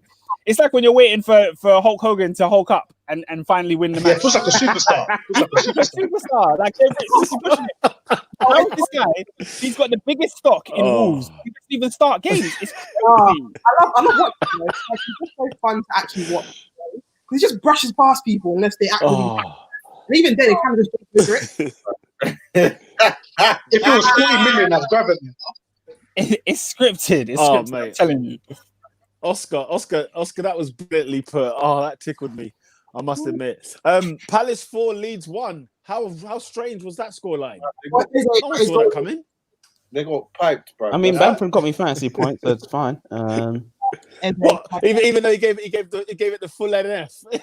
I should have had 10 points from him, if I'm honest. No, do you know what things that annoy me? Do you know why they annoy me, bruv? Because I can't work out Leeds, bruv. I don't get them. I don't understand. I don't like. Arsenal playing Leeds next. It's not hard to understand. Yeah. It's not hard to understand. Arsenal playing Leeds next. That game could be 4-0 either way. The joy is with Leeds. Leeds play the entire game man v man. It's what they mark one person each. Do you know what I described Leeds? Leeds are passion FC. It's not passionate. They will put from 0 to 90 and they will try. No, what I'm saying, It's they're kilometers very good, FC, man. and That's I'm kilometers, not saying that they're not tactically aware and all that stuff, because Balissa's done a fantastic job. But through all the tactics and all that stuff, you can tell after he sets out his plan, you can tell that he goes, but remember, boys, the heart. Remember the heart of the game. Go out there and tell them exactly what you can do. What's that Enro said? Leeds are overhyped. Bielsa is being exposed. Is that true? They're like disturbingly good athletes. Like every single one of them. Just part of me thinking they will juice up. By the way, I don't trust it 100%. But they run the entire. I'm telling you, bro, they're a kilometer FC, bro. I'm telling you, man. Because they mark man to man, you can get behind, you can get past them if you can like ducky one or two of them whilst they're marking you, and then you're in. Do you think Luke Shaw would make it there? Not a million years. Yeah. Who else would have been looking at him twice? But I don't even know if we're gonna have a left back when we return. Brother, like, fam, what is it? What's a medical at Leeds, blood? Is it just straight like cross country or what? Like, Told what is you need to have the heart and the passion. that medical must be the worst thing ever. Oh God. Like you will run, Bro, you probably vomit after it. I watched a documentary. They're talking about how hard they spend on like cardio and stuff. It's mad. Flip, it's mad. Yeah. What, 87% cardio? 23% ball work. It's all running. Just lean, blood. Just lean, man. Fam. Like, That's what they are. All over the gaff. Yeah, their documentary is good. What is it? Take us home, take me home, or something like that. Pretty good. Big up Palace. Hey Oscar, Palace scored 4 goals, and Stop didn't talking. score any of them. He didn't score none of them. You see, Mitchie, yeah. That's another one in the bin. Send him off. My boy Eze Big up Eze. Nah, big up Eze still. Guys, Mitchie's coming. Like in the games he started, he scored 3 goals that have been called off for offside. 3. How unlucky! Excellent finishes as well. Excellent finishes. They're really good as well. They've all been excellent finishes. That's the funny thing. They've been bagging goals. He knows I have a bet on. He knows. He's teasing me. You see, he scored like his offside. Like, yeah. Origi's on one, by the way. Huh? Like, because I've said to Oscar that Origi's going to end up with more goals in all comps than Batshuayi. He has a goal. Origi's on 1. Well, Batshuayi's already on more. He scored 2 for Belgium, mate. How about that? No. League. Now, talk about club. Oh, we're talking about league. Oh, now we're talking about league. You just said all competitions. Now we're talking about league. No, all comps as in club. Club comps, Belgium. Oscar. Those Nation League under 23 games don't count. Okay, they don't count. Man said all comps. Then it's not all comps. Now it's clubs. You're choosing the best guy. What? Who counted Tottenham? When Salah scored 44 goals for Liverpool, did we count the goals he scored for Egypt? I don't know why you didn't. How many goals did Salah score that season? I don't know why you didn't, mate. I would have done it. You know how shameless I am. When Messi scored 91 goals, how many goals did he score for Argentina that year? Wait, wasn't it 91 in the calendar year for all comps? I think it was 93. It was 93. It was 93. What year was that? 2012 or 13. I think it's 12 or 13, I think it was. No, I think it was 2012 because I think they played Chelsea twice this year and Messi didn't score 1 goal. Messi is an anomaly, so we can move on with that. Right. I'm gonna breeze past. I'm gonna breeze past West Ham against Fulham because we've got to save that for another category altogether. Let's do Brighton 0, Burnley 0, and then Southampton 2-0 up against Newcastle. Who was the player of the week? Oscar, I've got you in this one. Ollie. Watkins? Watkins, yeah. Ollie Watkins. Who was better, him or Grealish, or even I liked Barkley, man. I enjoyed him, man. I'm not gonna lie. It's cliche, but Grealish was like monumental in that game as well, though. So he was good. Grealish was so good. So it's really he was so good. Yeah, Grealish was really, really good. My player of the week is Hakim Ziyech. Oh yeah, Hakim Ziyech. If I'm being honest, unreal, pulled out of control, and he adds another dimension to that Chelsea side. For real, delight. That's not a few people. There's Ollie Watkins, but there's also Bruno Fernandes two goals. No, I'm saying there's good people. My vote goes to Ollie Watkins, but I'm saying there's quite a few people. Yeah. There's one who I think I'm going to put for goal of the week, but Eberechi Eze. Eberechi, yeah. He was cold. He scored a goal and got an assist. That free kick was naughty, bro. It was a postage stamp, wasn't it? Bruno Fernandes said, Pretty Agendas said Bruno Fernandes for giving us some more of that good old content. Good Ollie. Ollie's got the heart of a lion. Oh, good Ollie content, man. Ollie will never die. Nah, he's got more lives than cats. Ollie is just you can't kill him. He's inevitable. He will be down and out, and then he will find some way to come out the primordial ooze again, and he's fine. Honestly, it's the only way. It's like the Undertaker WrestleMania. It's the only consolation I had when Man United walked away with 3 points. I said, well, it keeps Ollie in, so let's keep it rolling, man. Let's keep the boat going, man. Okay, let's get to voting. I'm gonna say Jack Grealish. Oscar, go. I'm gonna go Ollie Watkins. Ooh, Robin. Ollie Watkins. Ollie Watkins. David. Ollie Watkins. Oh, he's three. He's three at the minute. Adrian. I was gonna go Ziyech, but Grealish. Similar sort of performance. Ooh. Yeah, I was gonna say. Oh, it's 3-all. It's 3-all. So the first comment in the comment section to put a player out gets player of the week. Gets player the first one because it's the only way we can vote. We've gone 3 each. You know what? So Yeah, whoever the I first actually name rate is, you, man, fine. because you man are not looking at stats. You're just going straight off performance. That's normally how I do it. Like this week, I prefer performance. Yeah, I prefer performance. So Oscar, who's the first one to comment? Who's the first player you got there? Because I can't see a damn thing. Well, yeah, we had Bruno Fernandes. That was the only comment we had, but that doesn't help us. So No, I thought someone. Between what is it, Grealish and Watkins? What's that? Endo said Ziyech, so that's not helping us either. We need it between Grealish Grealish or Watkins. and Watkins. Yeah, Grealish and Watkins, brother. Aston Villa having a field That's day. Grealish and Chase, to be fair. You know Yeah, is he trying to tell us Grealish? Is that what it is? man He's trying said, to tell he us said Grealish. Ziyech, but he meant Grealish because that's how well he played. Oh my god! All right. In the meantime, I guess we'll move on to goal of the week. Yeah, it was Grealish. Jack Grealish, cool. Jack Grealish, then. Grealish is the player of the week. Goal of the week. Eze. Yeah, That free kick was naughty. Really? Bar and in. beautiful. My one's Trezeguet. I ain't gonna lie. You know, Ollie Watkins. Was it his first goal? No, it wasn't. His first goal was sensational. Was it? Yeah, man. It was like, what was it? Was it Grealish and then Barkley volley on the volley, bang, header? Yeah. I was like, woo. I was like, this is It was good. a brilliant. It was a brilliant team goal. It was a great move. Did Watkins score that? Yeah. Yeah. Yeah. I thought it was Trezeguet. My bad. Yeah, Watkins. I'm thinking. Nah, That build-up play was filthy. the build-up play was sexy, but Eze's free kick. Come on. Love that. Yeah, no. Do you know what? Yeah, we gave a free kick to Wood-Prowse last week, didn't we? And I just feel like Yeah, because it was a back. we're cheating the listeners. Yeah, No, we didn't. We didn't even give it to him. We gave it to They do Ings. something to me. Guys, we gave it to Ings last week. We didn't even give it to him. Who did we give it to? Ings. Ings. Oh, we give it to Ings.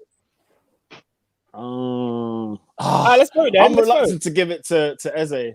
Okay, off you go. You look because I'm going I'm Watkins' first goal against Arsenal. I'm going Eze. Robin. Eze. David. Z. Adrian. Watkins. Oh, Lola. Yeah, she took over. It's Eze. He Shout out took to it Eze. over. All right, Eze gets the. What happened to him? Wait, did he just dip? You know what? I saw that. Footage Legends has got a point, you know? That goal was generational and it Listen, transcends. I'm leagues. all for of opening up to Europe, but certain people aren't. That's what I'm gonna say Nah, about that. I'm on the Brexit thing. I didn't even see this goal. I haven't even seen it, man. Bro, it's That once in a goal was lifetime. sick. I love it. It was Giroud on steroids. The scorpion kick. All I heard Was it all I- Champions League or Germany? No, it was. Where's Los? Germany. It was Germany, right? Yeah. It's Bayer Leverkusen, I think. All I heard was Brexit, bro. It's Brexit. I was like, flipping heck, bro. Who is the team of the week? Aston Villa has to be. Aston Villa. Is it the Villa? It's Villa. Gotta be Villa, man. Up the Villa. Oof. Up the Villa. All right, David. Who is not that guy? And bear in mind, your job is on the line on the Top Four podcast. If you get this wrong, You know, who is not that guy this week, bro? Basically, This one's gonna pain Lola. It's gonna pain it. basically, certain men have not learned their lessons from last week, bro. Prime example how not to do this thing, but no, he decided he has big head. He's going to do it. So this gentleman, this young brother, was born on the 20th of October 1997, bruv. Wandsworth, London, England. So he's a Londoner, yeah. And man attended St. Thomas the Apostle College in Peckham. Jeez. where he achieved, where he Was he in achieved, PDC? Flipping heck, bro. that's where he What achieved. BYQ? Man's in SN1. And so he started his club career at Charlton, Oh my god. signing from Waterloo, a youth football club based in Borough of Lambeth. Shout out Lambeth, man was born there. You know. Lambeth gang. I know. What is it? Then he joined Everton in 2017 for undisclosed fee. Did he even get a game? Yeah, he made his debut 10 days later against Man City 4-0. You done know. Replacing Ross Barkley and scoring the team 4th goal. You done know. And then obviously Sam Allardyce, who's Hall of Fame, not that guy, didn't like him, innit? Send him to Derby County, bro. Yeah, bro. But from my man said, nah, cuz man wants regular football. Man went to RP Leipzig, cuz you get me. Big move, you know. That's a mature thing, cuz. You know what I'm saying, bro? That's a mature thing, cuz. Flipping So he went there on loan in 2018. Then he joined permanent in it. July 2019 in it. And obviously, man scored 5 goals in 11 appearances, in it. Hey, what can I say? And so this season, he decided to join the Premier League's side on loan. He scored his first league goal against Sheffield United on 18th of October. So he was looking good, and he was looking good, yeah. And so man's working on Saturday, innit? I work at West Ham, innit? Obviously, Lola, if you don't know. So I'm outside in a car park, man. Yeah. Obviously, there's no fans. I hear West Ham scored. They scored. They're cheering. I hear West Ham 1-0. Good. Then 2-2. Now I hear another cheer. Or you know that different cheer, Brad. A penalty has been given, Brad. Yeah. So I hear second cheer. Second cheer, yeah. But I'm thinking, Fulham have equalized 1-1. Later on, I find out, it was 1-0. They missed. I was like, 2-2, all right, cool. Lewis 7-1-0. It's not only till that later on that evening, after a game of Among Us with Oscar and the man said, if you flop not that if I flop this not that guy this week, I'm out. I knew what I was talking about. So I've gone and seen the penalty, yeah. And this gentleman, oh man, the Panenka, bruv, was just amazing, bruv. Like the Panenka was bruv. You know when Fabianski didn't even have to move, he just dived. Didn't move. Didn't move. Bruv. Like man didn't learn his lesson from what's that man's name? Hey, what's my man's name from last week? Ben Ram or whatever his name is. Lucky Wells. Man was playing rugby over the crossbar. My guy was thinking, what the hell is going on there, bro? Like, so this week, this one absolutely stank. Hopefully, you young strikers out there know what not to do, bro. Learn your lessons from these past 2 weeks. If you're losing, I need the last minute, the last kick of the game, bro. That's it. That's just bang it in the net. Scott Parker needs points, guys. You're about to he needs points. He needs the points. You're out here doing Panenkas, bro. So this week, Ademola, Lookman, Olajade, Alade, Ayolala, Lookman, you're not that guy, bro. Oh my gosh! What was he thinking? What was he thinking?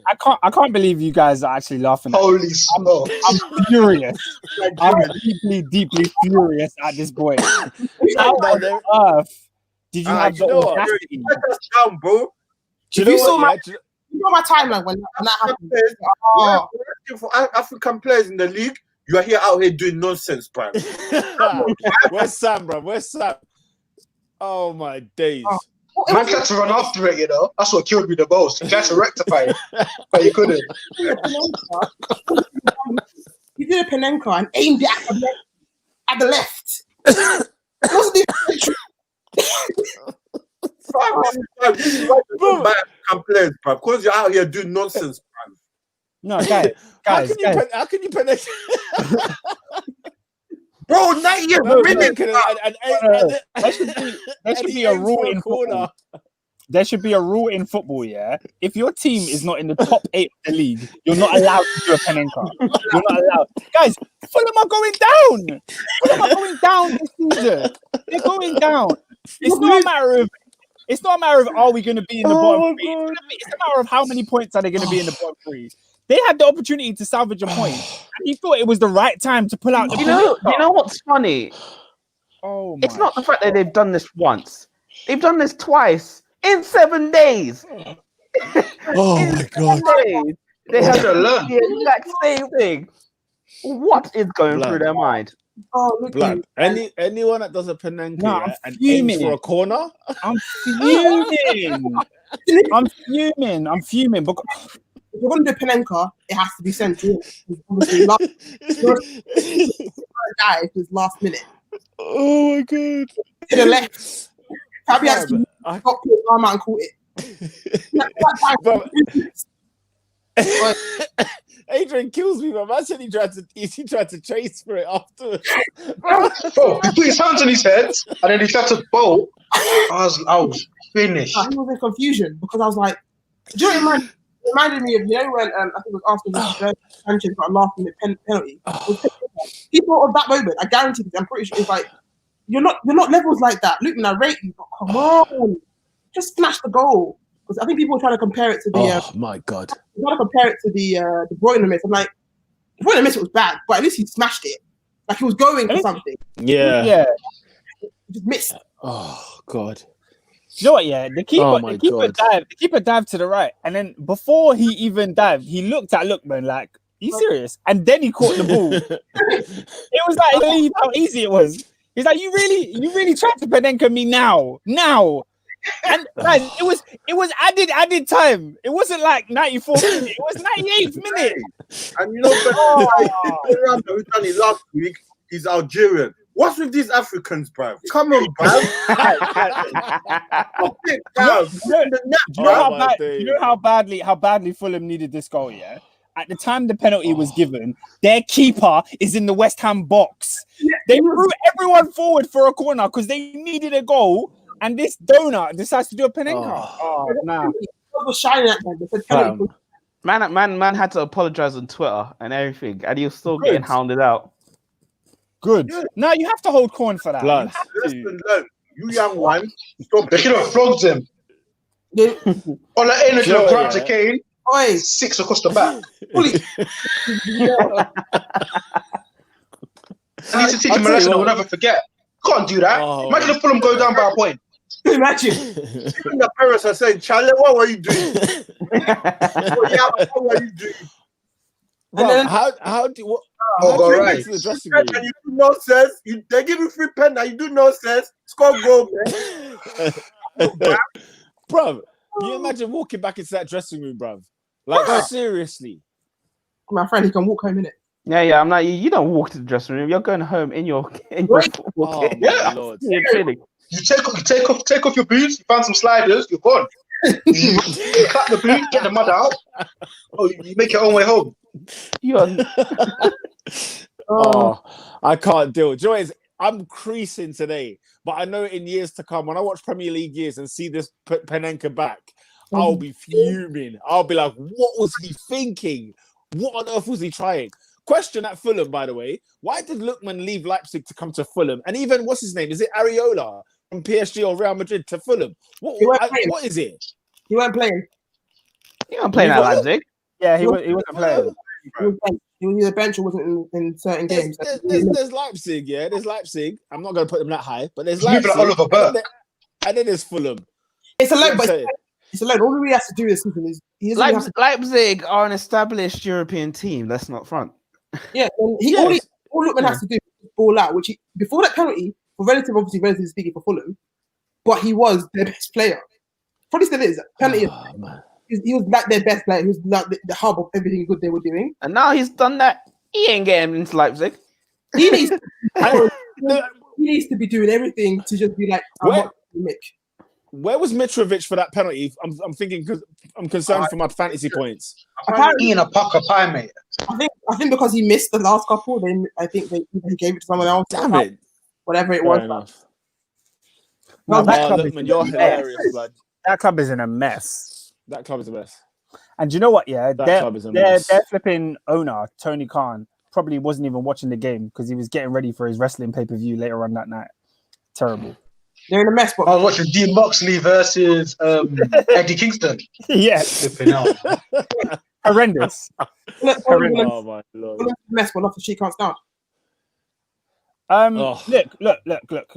Fulham are not winning games. Yeah, they won one game. Yeah, but they've lost this one. If they had lost the streak on the pitch from the whole 90, what would have happened? Who knows? The one without him last week, what was the difference?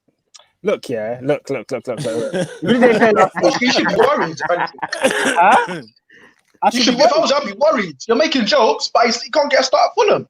What? The thing is, the reason I'm not worried. The reason I'm not worried is because 2 seasons ago, my man was playing under Sarri, forced his way into the team, and he was balling out under Sarri. Yeah, he got the mad injury, and like if it doesn't work out at Fulham, how much can I put stock in that? Like, it's Fulham; they're going down. How much can you put stock in him? Because he's going to come back to Chelsea. Presumably, he's not going to work there. So what's next? No, but why would it not work at Chelsea? Like, I'm saying, it matters because at Fulham, they're dead. But you want the the players who are loaned to Fulham from better clubs. You want them to be the best players at those clubs. Of course, yeah. Chambers was at Fulham and they got relegated. Chambers won the player of the season. Like, they were dead. But you want your guy to be the best player at that club. 100. I'm not trying to make it seem like I don't care. Like, I do. Obviously, I want Ruben to do well there. But I don't think it has a big bearing on him. I think if Chelsea recalled Ruben Loftus-Cheek right now, he would play games for us. He probably would have started against Sheffield United. Do you know what I mean? Because Lampard rates him. So I think what's going to happen at Fulham is they're going to go down and certain players are going to look good. Maybe not him. Maybe he's not ready for that. Being realistic, who's he starting over at Chelsea? As in, right now, he would have started because Havertz has got COVID. That's what I'm thinking. Okay. But he's not a starter. He's not going to be a starter. So over Kovacic? Yeah, because Kovacic's like, he's not necessarily the attacking 8 player. But fair enough. No, fair enough. Like, in all seriousness, Ruben needs to work on himself, bruv. He needs to look at himself in the mirror and say, look, I need to get into this team and I need to start. But I do think he's like, I rate him. But he's going to help himself. Oh, man. Yeah, again, for Fulham, he's been poor. I'd agree on that. B. Arsenal Gooner says, shame about the pay, but he has balls. I think Parker's going to strangle him. He was a dirty player. Liam Talks F1 says hello, and he also says, I'm a Man United fan, so pray for me. Wow. We all need prayers, my friend. We all need Big up Liam, man. Big up Liam. If that is it.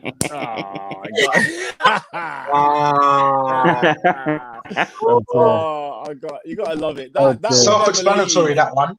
That is it.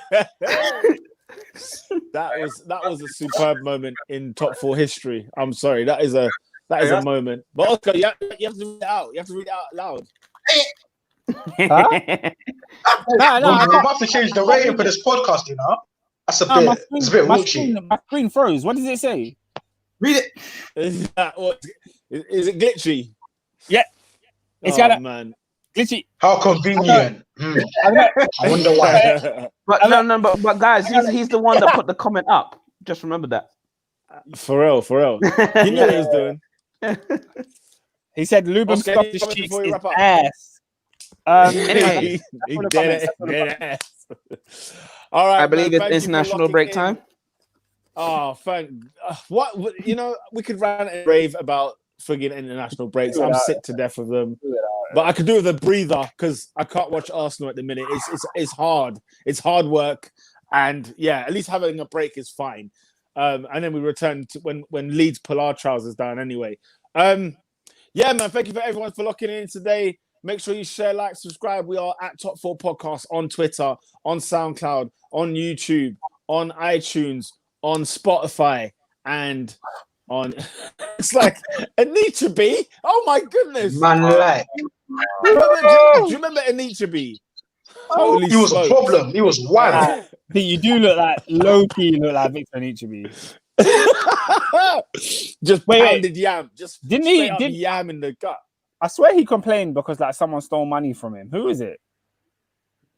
Raw. Who stole money from Victor Anichebe? I have no idea. Oh, you lot are gonna annoy me now. I have to find this article before we finish. He stole money. I still retired alive. Yeah. So I found an article. Victor Anichebe calls out Stefan Sessegnon over a £10,000 debt. Oh, Sunderland. Sunderland, man. Oh, Apparently he took it says the ex-Everton goodness, and bro. Sunderland striker Victor Anichebe has taken to social media to call out his former teammate Stefan Sessegnon for unpaid debt owed to him. And midfielder Yusuf Malumbu. So he asked them both. He asked them both to borrow 10 grand and he never paid them back. Okay. Wait, What? what? wow. How are you borrowing? That's what happened. How you borrowing Victor 10 Anichebe grand, is down 10 grand. So let's not make jokes about him. It's probably not the funniest moment. Renee's that. Fam, that's a madness. That's a madness. Yo, have you seen the size of Anichebe? If you really wanted that money, you could get it. Sessegnon was like 5'2". Just grab him by his neck. and Anichebe's bench is like 210, bro. Flipping heck, man. This guy. Yo. Oh my My god. boy, Alright. 10 bags. Oh my days. bro? So what? Even Sunderland players were owing each other money, but that club has been rotted to the core right now, bro. Sunderland It is a to that mess. guy. Pina must have been involved as well somewhere. Hey, I lie. Pina's a God good we dude. trust. You know there was the Pina, Stefan Pina. All right, make sure you share, like, subscribe. We'll be back not next Monday, but the following Monday to talk about the weekend's action. There are some tasty games. Shall I just mention a couple of them that are coming up? If I can get it up very quickly, it is right here. Give me 2 seconds. Oh, so Leeds at home to Arsenal. What do we think? Oh, who cares? Arsenal win. I can see a high scoring draw or an Arsenal Nick win only because of the way they play. I see a draw. Yeah? What? I see Partey's Leeds not- winning, bro. Is Partey in the midfield? Actually, yeah, caveat that, but if Party's there, then I can see it. Wow. Yeah, If I see. If Partey Go on. starts, my answer changes to Leeds win. This weird guy. Oscar, Newcastle at home to Chelsea's the early kickoff. So after the international, cold legs, put a few hammies. Up to the Up tune. north, Up up to to the the tune. tune. Yeah, I think we'll win. To win. Chelsea win. What do we reckon, guys? Do you know what? 2-1. Is it away or home? Who's away? Chelsea. Newcastle's at home. Oh, Newcastle's at home. I can see that being a disgusting drawing though. Yep. Only because Steve Bruce is horrible. He's only with Yeah. Bruce. all this stuff. He gets them weird wins as well. Yeah, it's because it's by Aaron Fernando who's not stupid, and then Wilson getting on the end of it or a penalty. The most time, I think if you hear most Newcastle fans, it's literally he sets them up to stay there. You're not moving for the entirety of the game. Yeah. I hear that. I That's fair think enough. we've got movement now. So Don't get me wrong. we shouldn't be struggling to break teams down. Like we shouldn't. So I think Chelsea will still win. Okay. If we don't, Liverpool it's at Paul. home to Leicester City. Ooh, that'd be Liverpool at home to Leicester City. Tough Leicester. one. See? Tough one. We'll get over the line. nah. 2-1 Liverpool. Bro. That's a tough one, man. Leicester. Like, the thing Vardy. is, if I'm betting a house, what do you think, Vardy party? Oh, yeah, bro. Anfield is a lock off. Yeah, We're pulling out the speakers, telling everyone to go home. 2-1 Liverpool win. Vardy will get a penalty for Leicester goal. Anfield is not slaughterhouse anymore, bruv. Huh? Oh, Bro, you heard look at that? the statistics. He hasn't been slaughterhouse for a minute. We won all but one of our games there last season. I know, but it's not slaughterhouse as usual, bruv. We won Yeah, all he said but it's one not of the our great- games there last season. Who was the one It's against? The only one we graveyard, dropped he points said. was after lockdown. Who was the one against? What I'm saying, you're not hearing me, bruv. Burnley. No, I'm hearing you, but we don't. It says No. opponents. Adrian, bruv. You know what I mean by slaughterhouse when man them get slapped, bruv. Yeah, we're not beating teams 4-0, but we're still beating them. Yeah, you're beating them, but it's not slaughterhouse. So hey, let's still win. I swear, wait, didn't Arsenal beat you at Anfield? No, at home. We don't beat them away. We always beat them at home. Nah, they not. You knocked them out of the cup, I swear. Oh, Listen, man. that was on penalties as well. This guy, In bro. your Liverpool slum. Okay, Manchester United at home to West Brom. Hey, United, Is it easy peasy or is it sus? Is Hey, it come sus? on, West Brom. United, Easy peasy. 2-0. That's you know what? That's draw. Yeah, I do not trust United. What's wrong with this guy? I don't trust United to break down the team. And West Brom, the way they did, do you know what West Brom did to Spurs? They'll do the same thing to My prediction is still the same. Something funny will happen. That's all I'm going to I say hear on that. that matter. I hear that. Something funny is going to happen. I guarantee something funny will happen. But United don't have a Harry Kane that I can say, you know what, it's getting long, but I can see Kane lose. I don't see that for United. I can see a draw. Whew. Spurs at home to Man City. Draw. Wait, who's at home? Spurs. I see a City win. I can see Spurs winning that. I Yeah. see Spurs winning it. Yeah. Question: so if Spurs win, are they in the conversation now? If No. they win, Yes. I don't know. You know, For the title. Yes. For the Yes. title. Yes. no, to run the race. You don't necessarily have to run. win it, but to be in and Yeah. around. Yeah, of course they are. No. Jose No. Mourinho. fam. No. No, Jose bro. If they Mourinho, beat bro. City, I can't lie to you. I'm taking them seriously. You know what? I understand because Spurs seems to have this. Spurs are weirdly City's bogey team. They beat them a lot. If they beat City, it doesn't mean anything to me. Spurs beat City on a consistent basis as of recently. I don't know, man. That's why I'm saying maybe. I think they Hey, drew. They knocked them out of the Champions League a couple years ago. Hey, Come on. the league table don't lie, fam. They drew It and then doesn't. last season. Like it's a thing. They seem to be having a whole issue with City and Spurs. So I mean, they beat them 4-0 one season. I think it was Pep's first season. so it's like I can see Spurs winning that. Guys, Tottenham look fantastic right now because Kane and Son are on form. Yeah, their defense is terrible. Yeah, it's not a good defense. Their goalkeeper has mistakes in him. Look, this whole Spurs thing, we just gotta wait. They're challenging for top 4. That's as far as it will go for me. Bro, they're ahead of Oh, look at you. They're above you, Oscar. They're above you. They are. But who's gonna finish above at the end? Do you think Chelsea or Tottenham? Let's wait and I see. can't pick. I Okay. can't pick. That's fair enough. Oscar makes a valid point, though. Harry Kane has that annual injury. The only thing is, has lockdown saved him? I think he has. You know, he's looking like he's strong. He's looking fresh. He looks great. He's strong. He's moving hella dirty. So you don't know. All right, last game. Man's looking That's a bit- 22 again. last game. That's a bit tricky. Wolves at home to Southampton. Ooh, Southampton. 1-1 They written win. all over it. No, guys, There's a Wolves 1-1. have to win. Wolves No. have to win this game.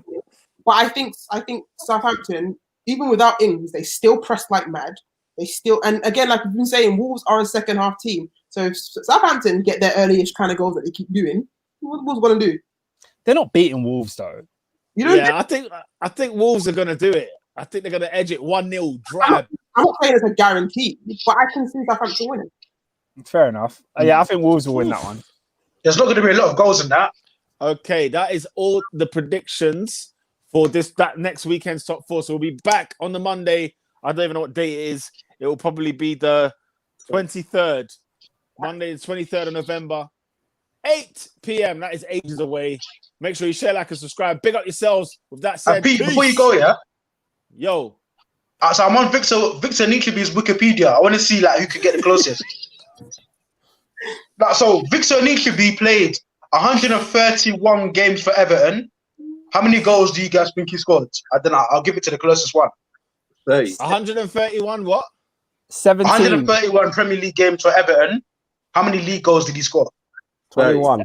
17. 25. 20. David, what's your one? I said 30, bro. He said 30. Yeah. Whoever said 17 is closest. He scored 18 league goals in 131 games as a striker at Everton. That is Utter abominable. garbage. And then That's Sunderland bought him. Yeah. Oh. I'm sure Steve Watson was more prolific than that. He's got to When for you God's lot- sake. When you lot were saying 25 and 30, I'm thinking, I don't remember a single victory into this goal. I was So trying- how he's getting up there? No way. He was Josie Altidore before Josie Altidore. Yeah. And do you remember him and Josie Altidore were both at Sunderland, fam? At the same time. Smokes. Wretched. There must have been 4 between them. When you... Yeah, quite easily. And I'm being generous. They went and got Defoe. Do you remember? They went and got Defoe in there, mate. That's how bad it was. Striker. Two seasons. leg and man. you say that's it. Leg man. Still scoring at Rangers. Oh, my days. With that said, people, on that note, big up Rangers 8-0 win. Peace.